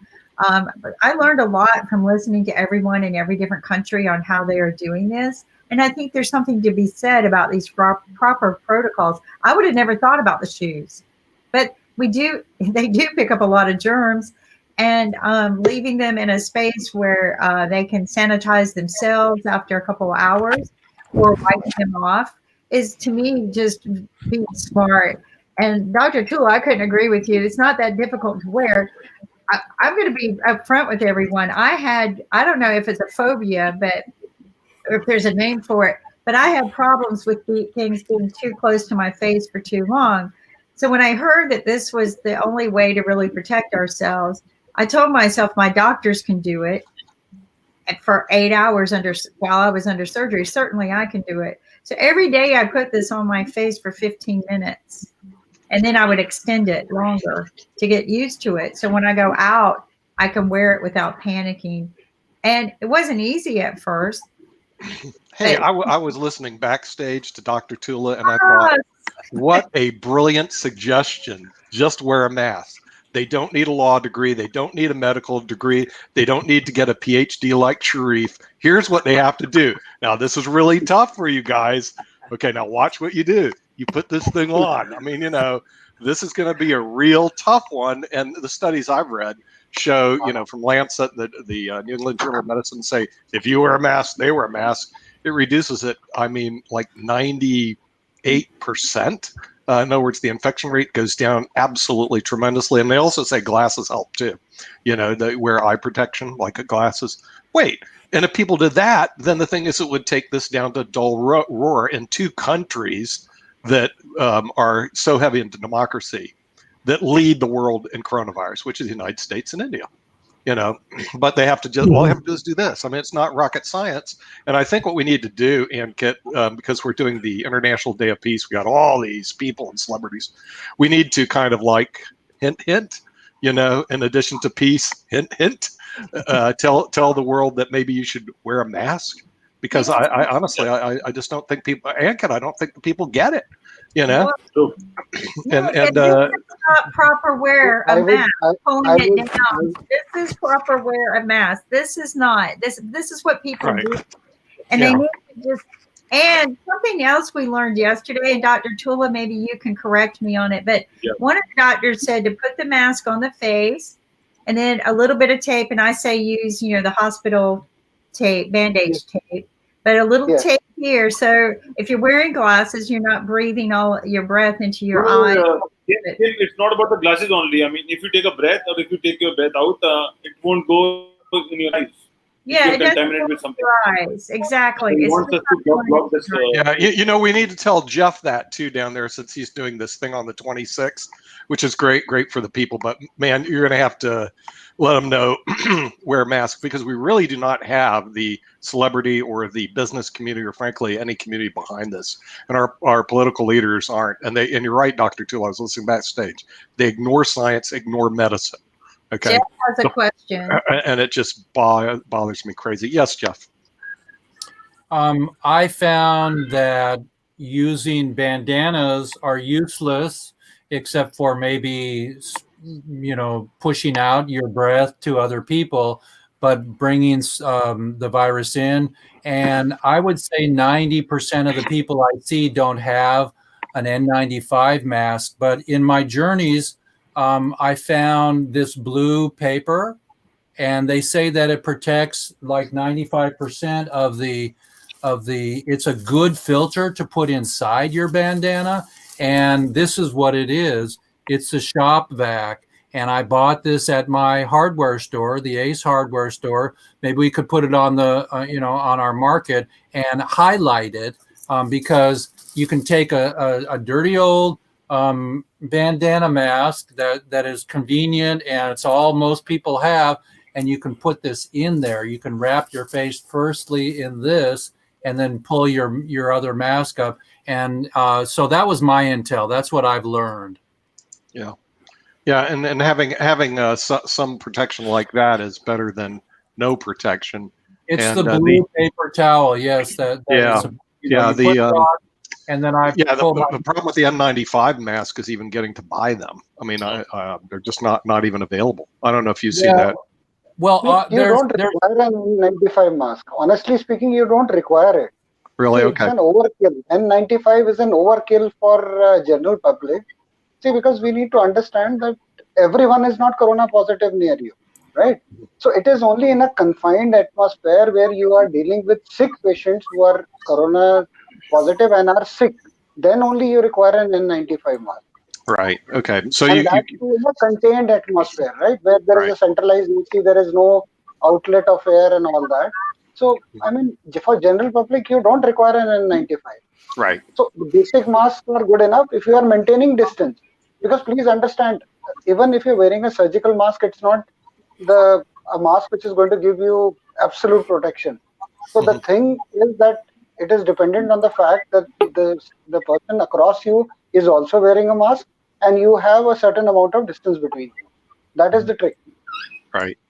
Yeah. The thing is, it's a cheap mask. And when Kim was telling you, I'll just give you a very important thing. See what happens in the surgical mask. You have a molding substance at the top end. So you just have to mold it on the basis of your bridge of your nose. So when you do that, you don't even require taping. Taping is generally done with us. When we are surgeons, we are operating for long hours. We need that there should not be any fogging on the spectacles if we are using them. So that is why we use taping, right? So it's good if you are able to tape, but sometimes what happens is that glue of that taping material is also, some people are sensitive to that also. So you require a proper surgical tape, which comes by the name of micropore. So that is required. So if you're just using any taping substance, it may cause the excoriation of the skin and all.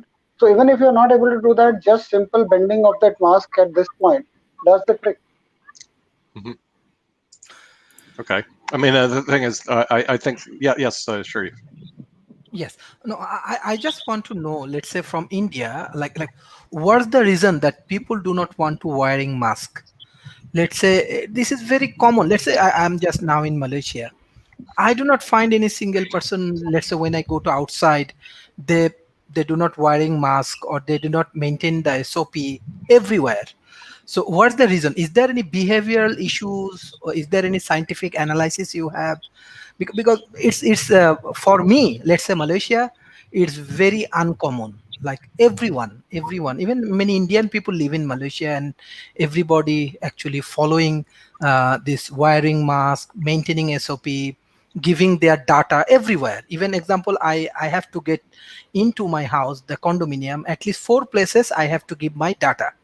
my body temperatures, my data, my informations, and we are bound to do that. Even sometimes when we go there, we well, let's say there is a long queue, but we wait and we finish our job, then we get inside. Is there any scientific explanation? What's the reason behind that? Mr. Sharif, the problem is not with the scientific. There is no scientific explanation. The reason is very simple. See, what happens is India has what is known as a chalta hai attitude. Chalta hai in English, if I translate, is happy-go-lucky attitude, right?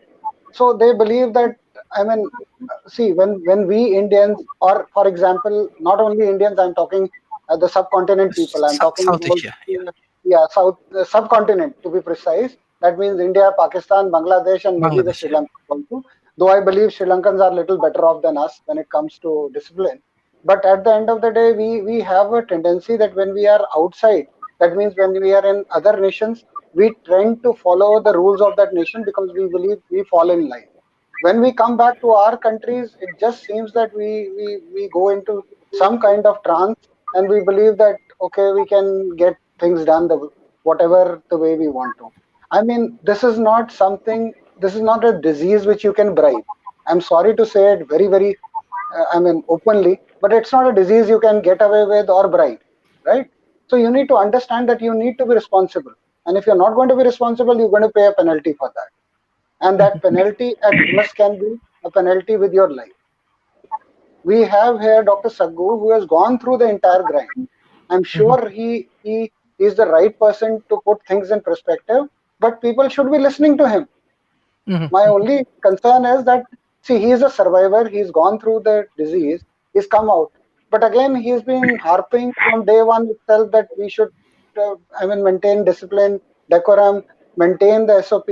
But how many people are listening to him? That is the question. No, I have another questions, if you allow me. Basically, can you hear me?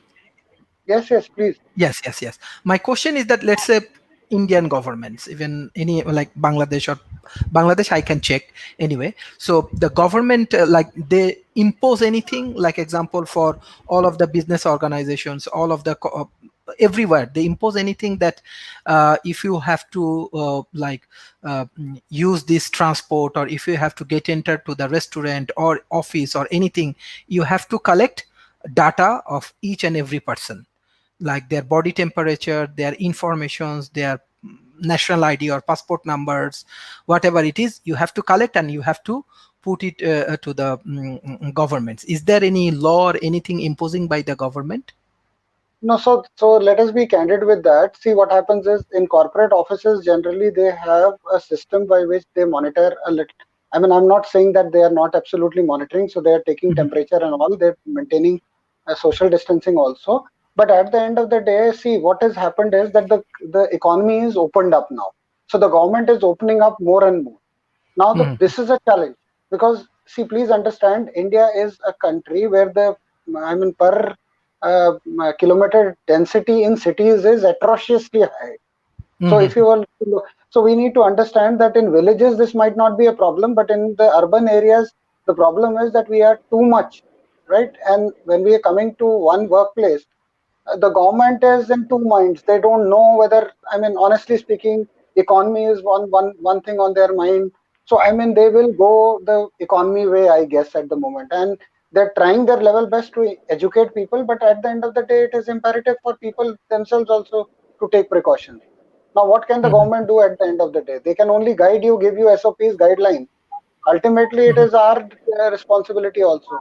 Unfortunately, what I'm seeing is that people have become irresponsible, or they just have given it that this is not we will get caught with this disease, which unfortunately is not the right way of doing it. So it's not that way it should be done. And please do remember that this is the catch, that there is no guarantee that if you had the disease, that your immunity is going to be for months and months. So you need to be, I mean, it is just like if you are a batsman, if you have to, and if I'm using a cricket analogy, every ball is a new ball. So you again have to take your strike. You have to, I mean, get the concentration back and face the delivery. So this is the scenario. I'm sure Dr. Saggu is here. He will take it further from there. And I mean, he is one of the champions who has, I mean, unfortunately, he has been infected with the disease. He has seen the disease up front close. I believe that people should listen to him. When he says wear masks, I really believe people should listen to him. I don't know what more does it take when you have a doctor of that seniority coming on the show, proclaiming and telling that he was corona positive and advising people, yet people don't take that advice. I mean, that is something which really baffles me. I want to know one thing, like example, Dr. Saggu and Dr. Tula, both of you can give the answer. Like India has their own way to solve these COVID-19 challenges. Do you have your own strategy, like based on the Indian culture, based on the Indian populations? Is there any different strategy or different things that can solve this problem?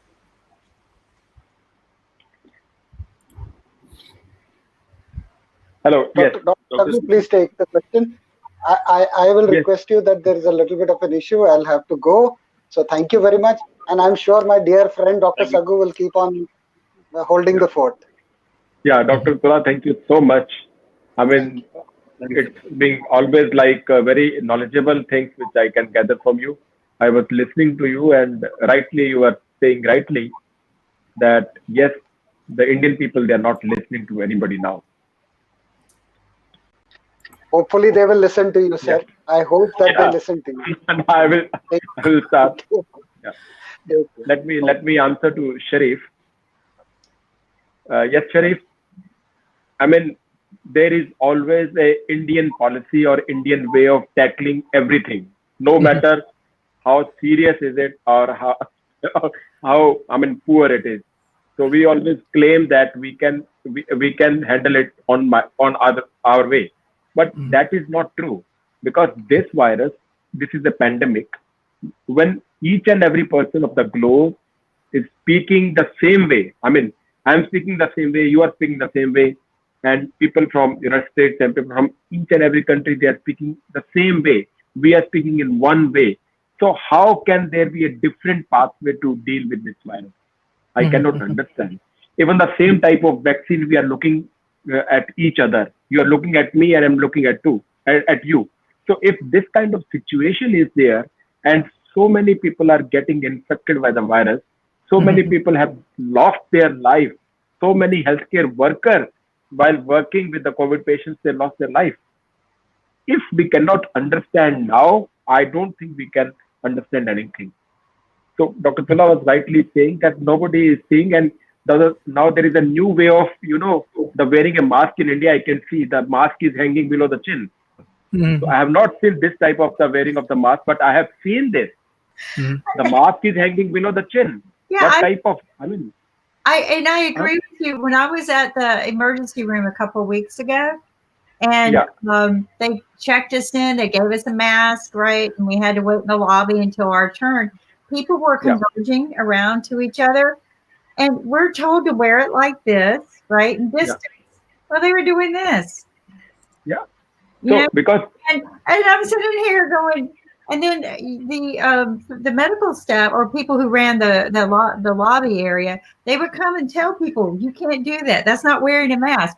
And then people would get angry and start threatening them. And I'm like, this is a hospital. If you can't abide by the rules in a hospital, leave. The people, they are standing there, they are wearing the mask. When the moment they start talking, they will remove the mask. What the hell is going on? I mean, what are you thinking that virus is going? I mean, virus is very, very close to you. I mean, by the time it is passing, the virus is becoming more dangerous now. I agree. I mean, I have a lots of stories to tell that this virus is becoming detrimental now. I mean, I admitted 2 days back, I admitted one champ, that 31-year-old bodybuilder person who works with the bodybuilding for the body showing.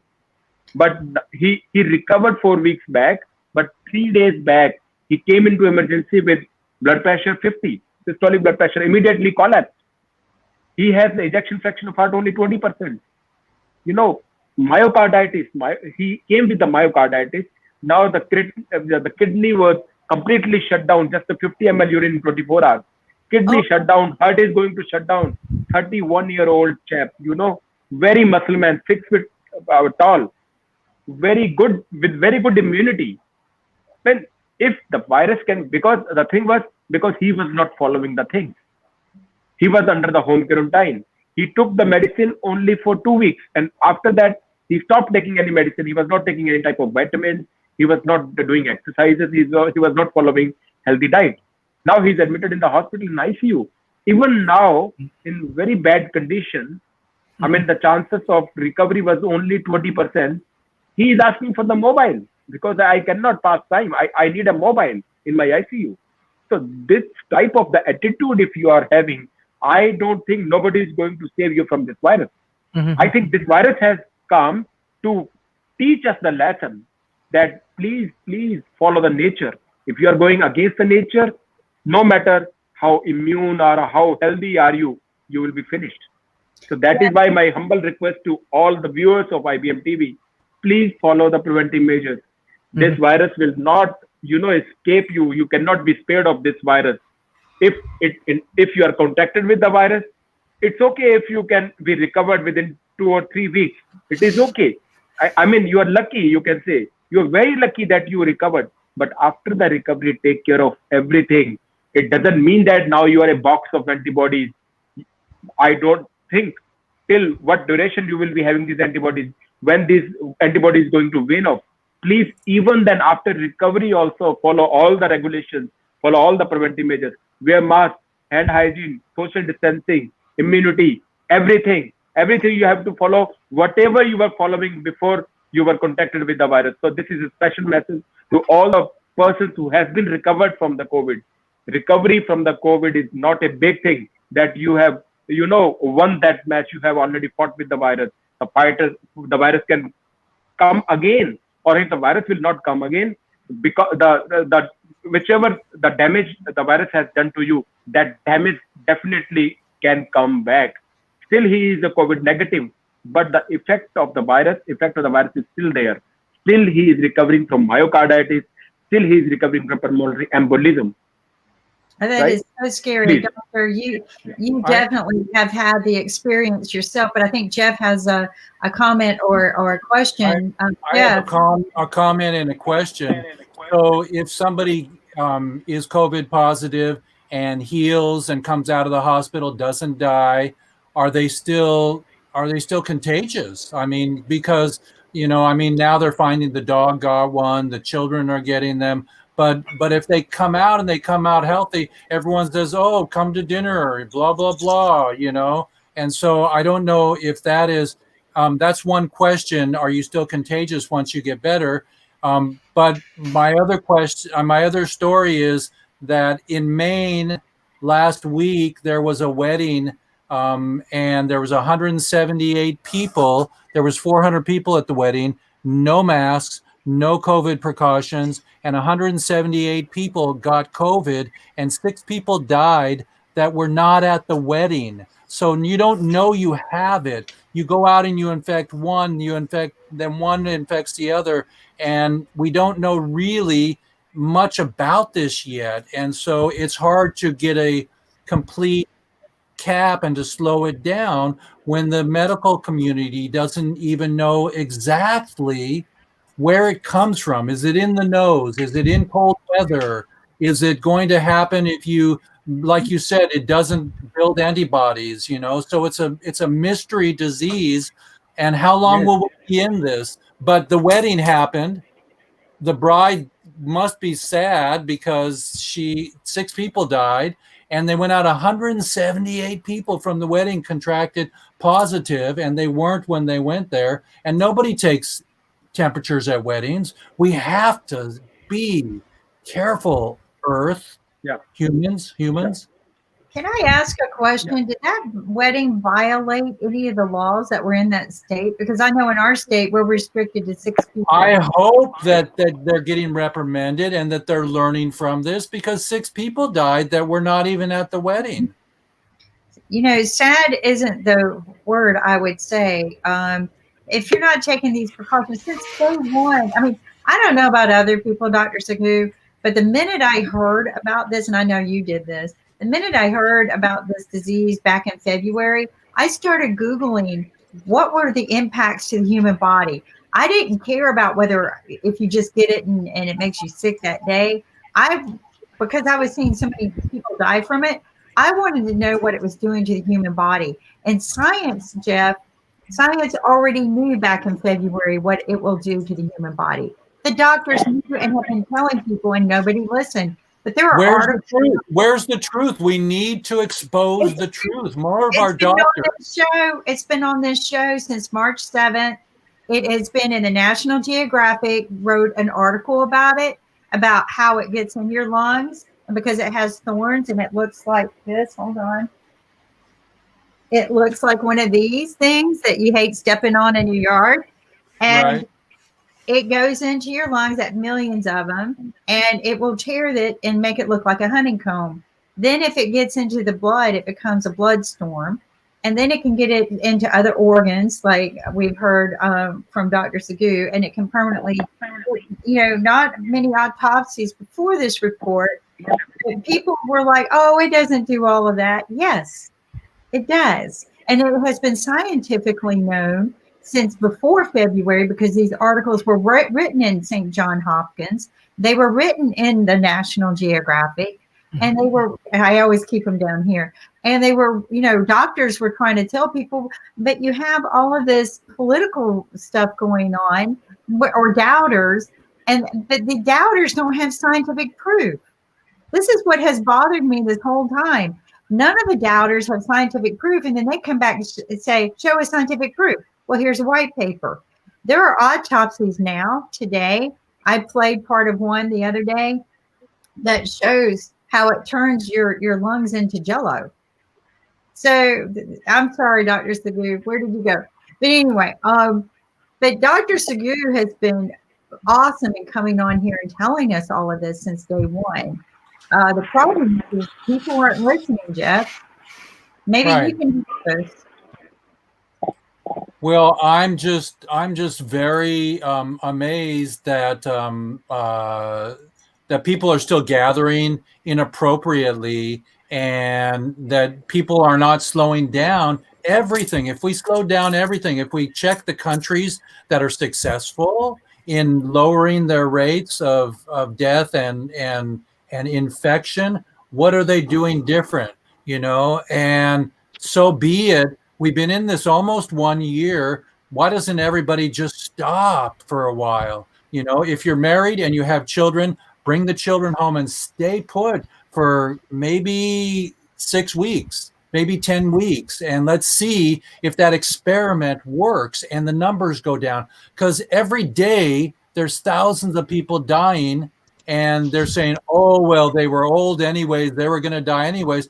But then COVID came in and got them. So it was COVID that got them. I mean, forget the 90 percentile of COVID, deaths are not real. I think they are real. If it took an old person down, they were just more susceptible, but COVID took them down. And so because it's here, we have to change the way we walk on the earth. Well, and also I want you to understand Dr. Saggu is not just a doctor who's worked in the front line treating people, but he actually had it. So Dr. Saggu and his family actually went through the process of what it takes. But I want to share with you. Were you at that wedding, Dr. Saggu? No. Sorry? Were you at the wedding? The wedding, everybody got the virus. No, even Jeff, there's an n number of the stories of the wedding that you are contracting the virus from the wedding or the crowds. But even then, nobody is going to listen. They are organizing the wedding. I don't know. Is this wedding is important than your life? Is this wedding important than the life of the other person? Even if you have a virus, you may have a good immunity. You can take the virus inside without any symptoms. But just have to a whom you are virtual going, wedding. but if you are giving to somebody else, he may not be capable of keeping the virus inside. He may die of this. I mean, his immunity may be very low. So who knows? So why to spread the virus? If you have, keep it with you. Why you are going to the wedding and why you are spreading this virus to other person? The 6 person die. It's a big thing. It's not a number 6. even Well, I if have a one question, person dies, yeah, I have a question for you. My friend yeah. had it 6 months ago. He had COVID, and I've only seen him once. But do I have to be more careful when I'm around people that have had it? Yes, I mean, it is said, I mean, it's not cleared yet, but it is said that 12th day the patient becomes non-infectious, whether he is positive or negative for the COVID RT-PCR. So if the patient already crossed the 12th day, or the patient had a 5 days without fever, the patient becomes non-infectious. You don't need to be worrying about that he can spread you the virus. He is non-infectious.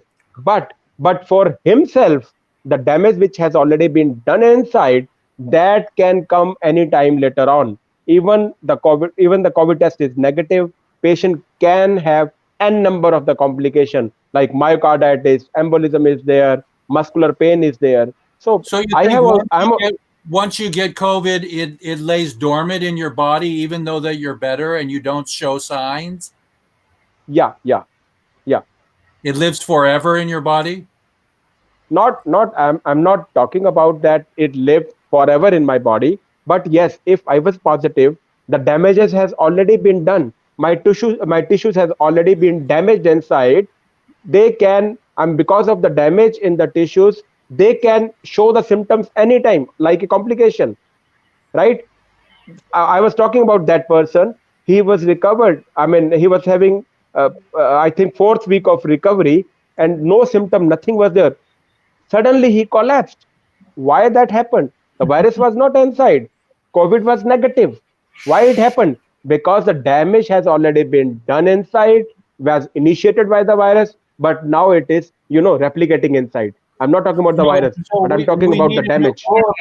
We need a new book on how to repair our body, by doing internal medicine, Shilajit, and more things that help to cleanse our lungs, and different teas like Yes, mullein and things like that. Once like, a book for when we have it, before we have yes. it, and what to do for society. Have a library of each book so you can give that book to the person that already had it. Yeah, The What, like if there is a damage to your lungs, the lower part of the lungs, if you keep on doing the breathing exercises even after the recovery, then that damage will not come up again, because you can suppress that damage by doing exercises, by increasing your immunity, by taking all the supplements, by doing exercises. So whatever you were doing before contracting the COVID, I think you should increase or multiply the things which you are doing. You should I multiply bounce your on my good practices. trampoline. I bounce on my trampoline every morning. Yeah, that's good. That's good. That's good. Are you getting all of that aggression out? What all of these things happening, but something that Dr. Tula has, and not Dr. Tula, Dr. Saggu and Dr. Tula both has been preaching to us and sharing with us is that these are just simple practices, right? Just Yeah, wear your mask, wash yeah, your hands, and try to distance as much as possible. Use some common sense. Stay at home. Use the yeah, phone more than but this right here, have a little bit of respect. Wear it like this, yeah, not like this. This is not this is not wearing it. Okay. Um, you know, try to be respectful. I learned that you're supposed to put tape at the top of this on your cheek and on the mask to hold it down better, to prevent your breath from getting into your eyes. We've learned that COVID gets in the eyes, it gets in the ears. One of my doctors, she was wearing a hair turban, right? yeah, yeah, yeah, Beautiful hair turban. And I yeah, asked her, I said, "Are you wearing that to prevent?" She goes, "Yeah, because COVID can get in your hair." And then I yeah, go to my family and my children, and my parents are helping, and my hair could be carrying it. So yeah. her hair turban covers her whole face really Yes, well. yes, yes. And I was so impressed that I'm, thinking I'm going to start doing that. If I have to go to the store, I'm going to wear a hair turban too. So Yeah. Here can be a good vehicle for the COVID. You can transport the COVID because COVID cannot be transported itself. Somebody is going there and asking them, please come, take a vehicle and then come along with me. So that is the hair. If you're using the turban, it's a good idea. It's a good practice. Well, and I thought her hair turban was very beautiful, and she said she got it online. But these are just very simple things that we can do to protect ourselves. But I think the biggest one, and Jeff, you couldn't have said it any better, is why don't we just take a limit of time and say this is what we're going to do to lock down? And I want to share, because one of the things about IBM TV is globally talking about what we're doing. And in South Africa, they've about got it under control. And that's right. This is for Jeff. For Jeff. Yay, Jeff! Yeah. Jeff covered his eyes too. Jeff covered his eyes. We need little plastic goggles. But in South I gotta Africa, go, everybody. I have a sound check for my show that's happening on IBM all day next week. We're raising money for the fire victims in California and Oregon. Saturday. So there's a little video that you can play whenever you want. Did you get that, Kimberly? Yeah, Ankit has it. But give us real quick, what time next Saturday does it start and end? Tomorrow, on next Saturday, it's from 11 a.m. to 11 p.m. And we'll have music. We'll have Beyond Ananda's going to come on, and he says, shake your buns, and you'll have a bun dance. Okay. And so you get money. If you shake your buns, you'll have a bun dance. Yeah. And so Beyond Ananda's coming on, and in the evening, and we're grouping with Unify Festival, and Unify reaches 25,000 people, and so they're going to be fantastic combination. And my friend Shimshai lost his house, his $1 million studio, sitars, guitars, handmade drums, and so we're doing a duplicate musician and electronics drive. So people will support us and donate electronics and instruments, because I know you have 2 sitars, I know you have 2 guitars and djembes and tablas, and so those people can also, I call it, pray it forward. They can pray it forward. There you go. And, So and folks, again, that's next Saturday, September 26th. 9/26. It's September 26, 9/26, and that is on from 11 to 11 p.m. All day we'll be on. It's going to be a beautiful telethon, and in between West Coast time too, people. So you don't miss it. 11 to 11. We're going to be doing bun dancing and equipment sharing, praying forward, bringing more peace, but also supporting victims of the California fire, which has devastated so many homes and so many lives. But let's share the love, let's share the peace, let's share what we can. Share your equipment with the people who've lost their equipment so that we can continue making good music around the world. Jeff, real quick, I got to share something with you. Go watch the movie 90 Days. 90 degrees? No, 93 days. Oh, 93 days. Okay. How long it takes to contain. And I think Dr. Saggu needs to leave now, so I think we should say thanks to Dr. Saggu before we. Dr. Saggu has. Thank you so much. Thank you so much. Thank you for your peaceful message. I appreciate it. Thank you. Thank you so much. Jeff, real quick, watch 93 Days. Okay. It will tell you how long it takes to truly contain an epidemic. And in South Africa, they have contained this epidemic by doing stages. We all have been saying stages, but they really did them. But their end goal, and they told their people in the very beginning, to get to stage when they start with 5, to get down to stage 1 where we can all get back together again, we have to cut this epidemic down to 1,000 people and maintain less than 1,000 people and see it decreasing under 1,000 people for so many weeks. Once we have done that, then we feel like we have control over it where we can manage the fires.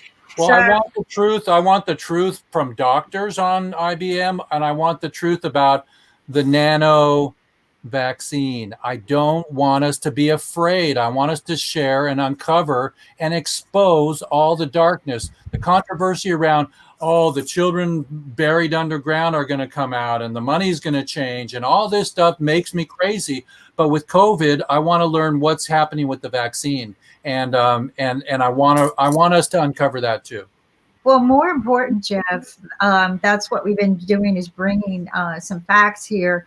But Dr. Arthur, who is truly against vaccines and leaping forward to them, right? Like, don't just jump to them. We have to properly test them.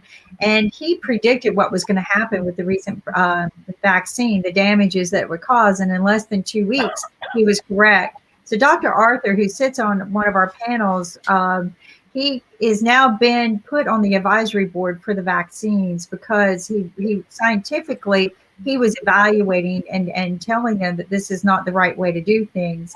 So we do have some really good, credible doctors that have been coming on, like Dr. Saggu, who literally lived the virus. Like, Right. And now he has patients who shouldn't be suffering, but because they're not listening, they're in critical condition. So what his message to you is that it creates a permanent damage in the body. And just because you feel like you're better and you're tested COVID negative doesn't mean you go back to your normal lifestyle. You have to pay attention to the symptoms in your body. You do the exercise and you can build your lung capacity back.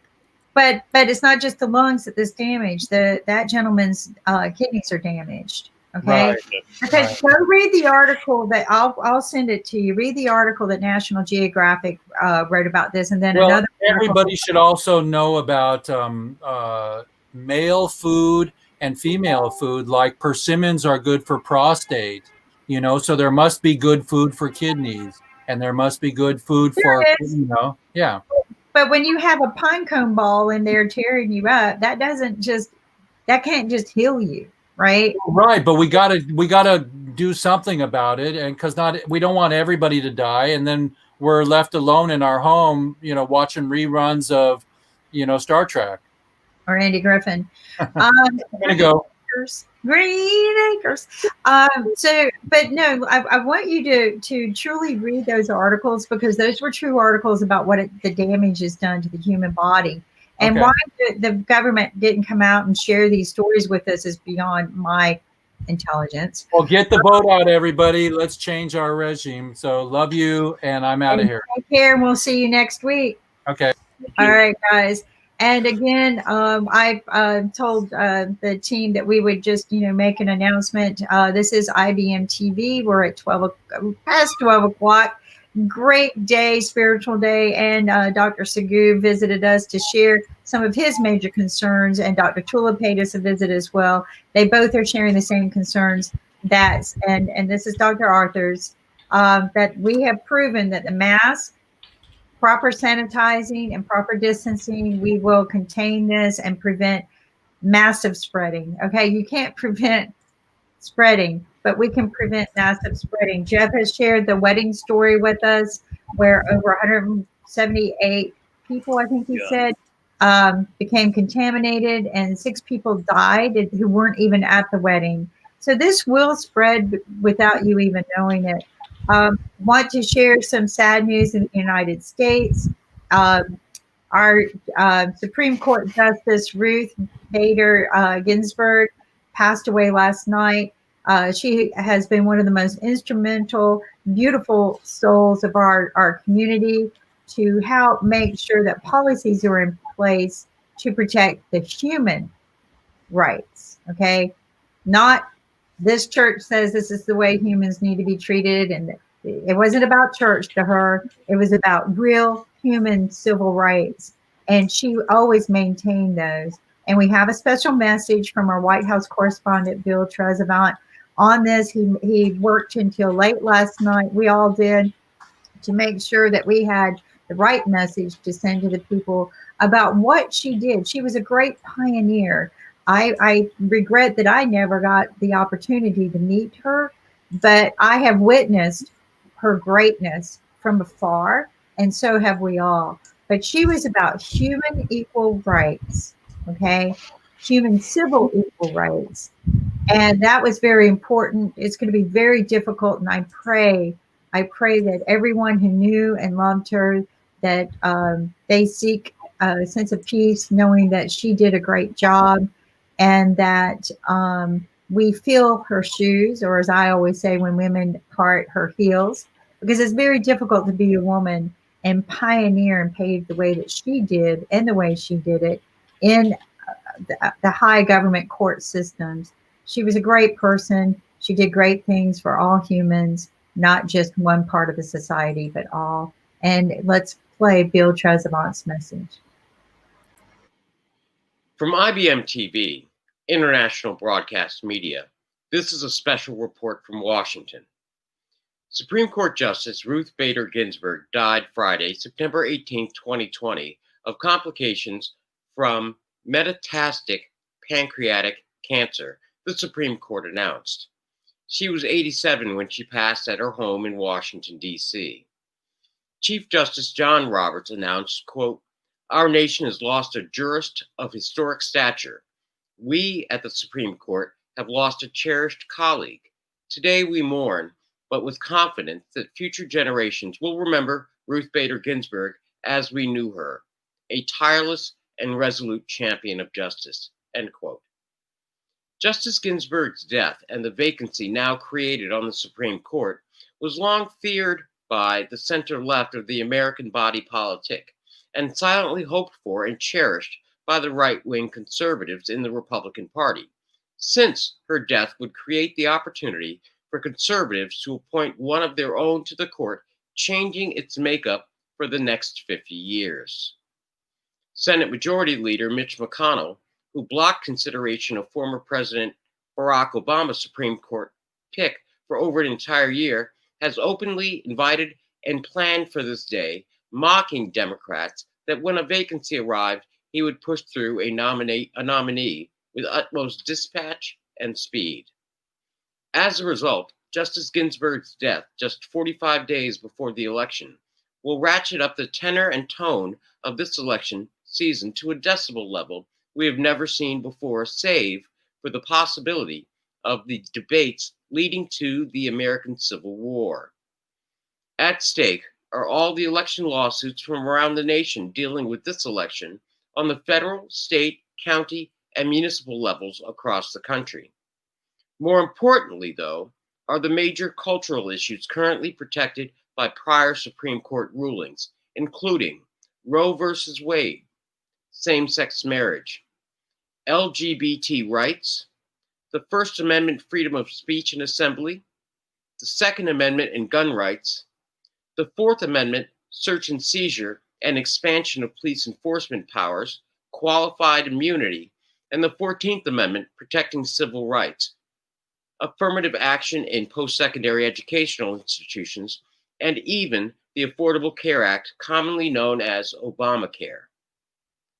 The heated battle will be over whether Trump should nominate and the Republican-led Senate should confirm her replacement, or if the seat should remain vacant until the outcome of this presidential race.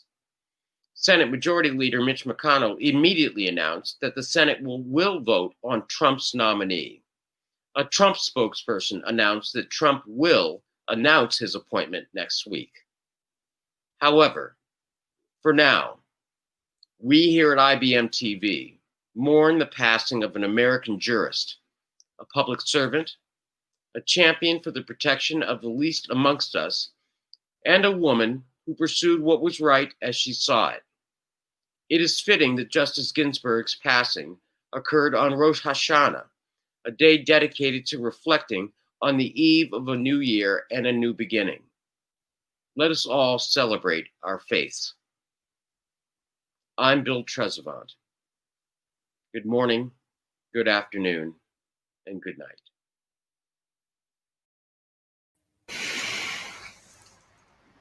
Thank you, Bill, for that beautiful message about a wonderful woman who put others before herself and spent tireless hours making sure that justice was served equally for all. And again, she's going to be missed among our community.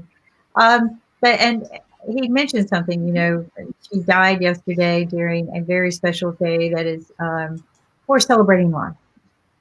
And I think that we should celebrate her life and pray that her family finds peace in her passing. We talked about cancer earlier today, the pancreatic cancer. she's not the first to die of this, and it's very, very sad. There was a famous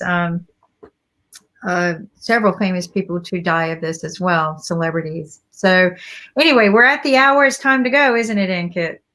It's time to go, but before we wrap up, we have to play a dollar store commercial, and then. Oh, that's right, our sponsor. He didn't show up today. What happened? He is busy with taxes. Oh, I'll be too. Right here. Hi, my name is Lynn Shepard. Our family owns an online dollar store, family.dollarstore.com. We have over 4,300 items on our site, quality items, and a lot less expensive than you might find wherever you're shopping, including on Amazon. We deliver for free if you spend $25 or more. And we also have a gift token program. Now, gift tokens are just like gift cards that you would get to shop at CVS, Target, Macy's, or a lot of other stores. And when you sign up to become a customer, you immediately get $5 worth of gift tokens to be able to use before you even make your very first purchase. So we encourage you to sign up to become a customer. We are here because we are supporting a not-for-profit, Money Masters PBS. Money Masters PBS owns IBM TV. Now, the mission of Money Masters PBS is to narrow the gap between poverty and financial sustainability. Well, there you go. And something that he always shares with us is that, first off, there's a lot of new items at the store. There's no reason to go out to a brick and mortar in this day and time, risk your family. Stay at home, save the money, save your time, which is money. Buy all your stuff online, have it shipped to you. If you buy more than $25 worth, it's free. If you register between now and the end of the month, you'll earn $5 extra points. But more important is just being able to save money, because as we say, the fives, right? Proper management of your money, proper way of spending, save money. If you save money, you can make it work for you. That's investing. And we have an investment show if you want to listen to it this week. And then most important, after you've invested your money, make sure that you've put aside enough to pay taxes, because that's the one thing that you have to do. But after you've done all of these things, put aside some money and pay it forward. Because what paying forward does is that it's going to help everybody else out, either in your community or worldwide, and it circles around. Paying forward will make that circulation, which we need, stimulates the economy. That's right. And paying forward doesn't always have to be a benefit. It could be paying forward to somebody at home, helping a young mother who doesn't have a job, or, helping a startup get going. It could be many, many different things. So it's like basically putting money in the economy back, and then starts rotating the money, because if you don't rotate it, it will be a fixed asset like a gold, and money is like, it's keep on rotating. That's what you will get your money back. So we need to keep that going, and we need to keep that cycle going on. That's how, it's like sharing and caring. That's right. Sharing and caring, stimulating our economy. We'll see you guys on Peace Day. Join us, share with us what peace means to you. And we start out by Peace Day by watching some of Zach's funk music, because funk music is the soul food for the soul. And then after our funk from the front sheet, we have Plant a Good Seed by Tay Chocolate, followed by Chess Stars. So that's the lineup for the day. Saturday and tomorrow we have Super Sunday with amazing music and a lot of amazing shows from South Africa, and followed by Talking Upstream. And then we have American Politics. So that's the lineup for Sunday. And on Monday we have Peace Day, and we would like everyone to be a part of Peace Day, and do join us on IBM TV. Starting from 9 a.m. EST onwards, and till 9 to 9, we have a lot of programs and shows and discussion about peace, and celebrating Peace Day with the world. That's what IBM TV is all about. And it's time to wrap up, Kim. And have a good day, and we'll see you soon. Take care. Bye-bye.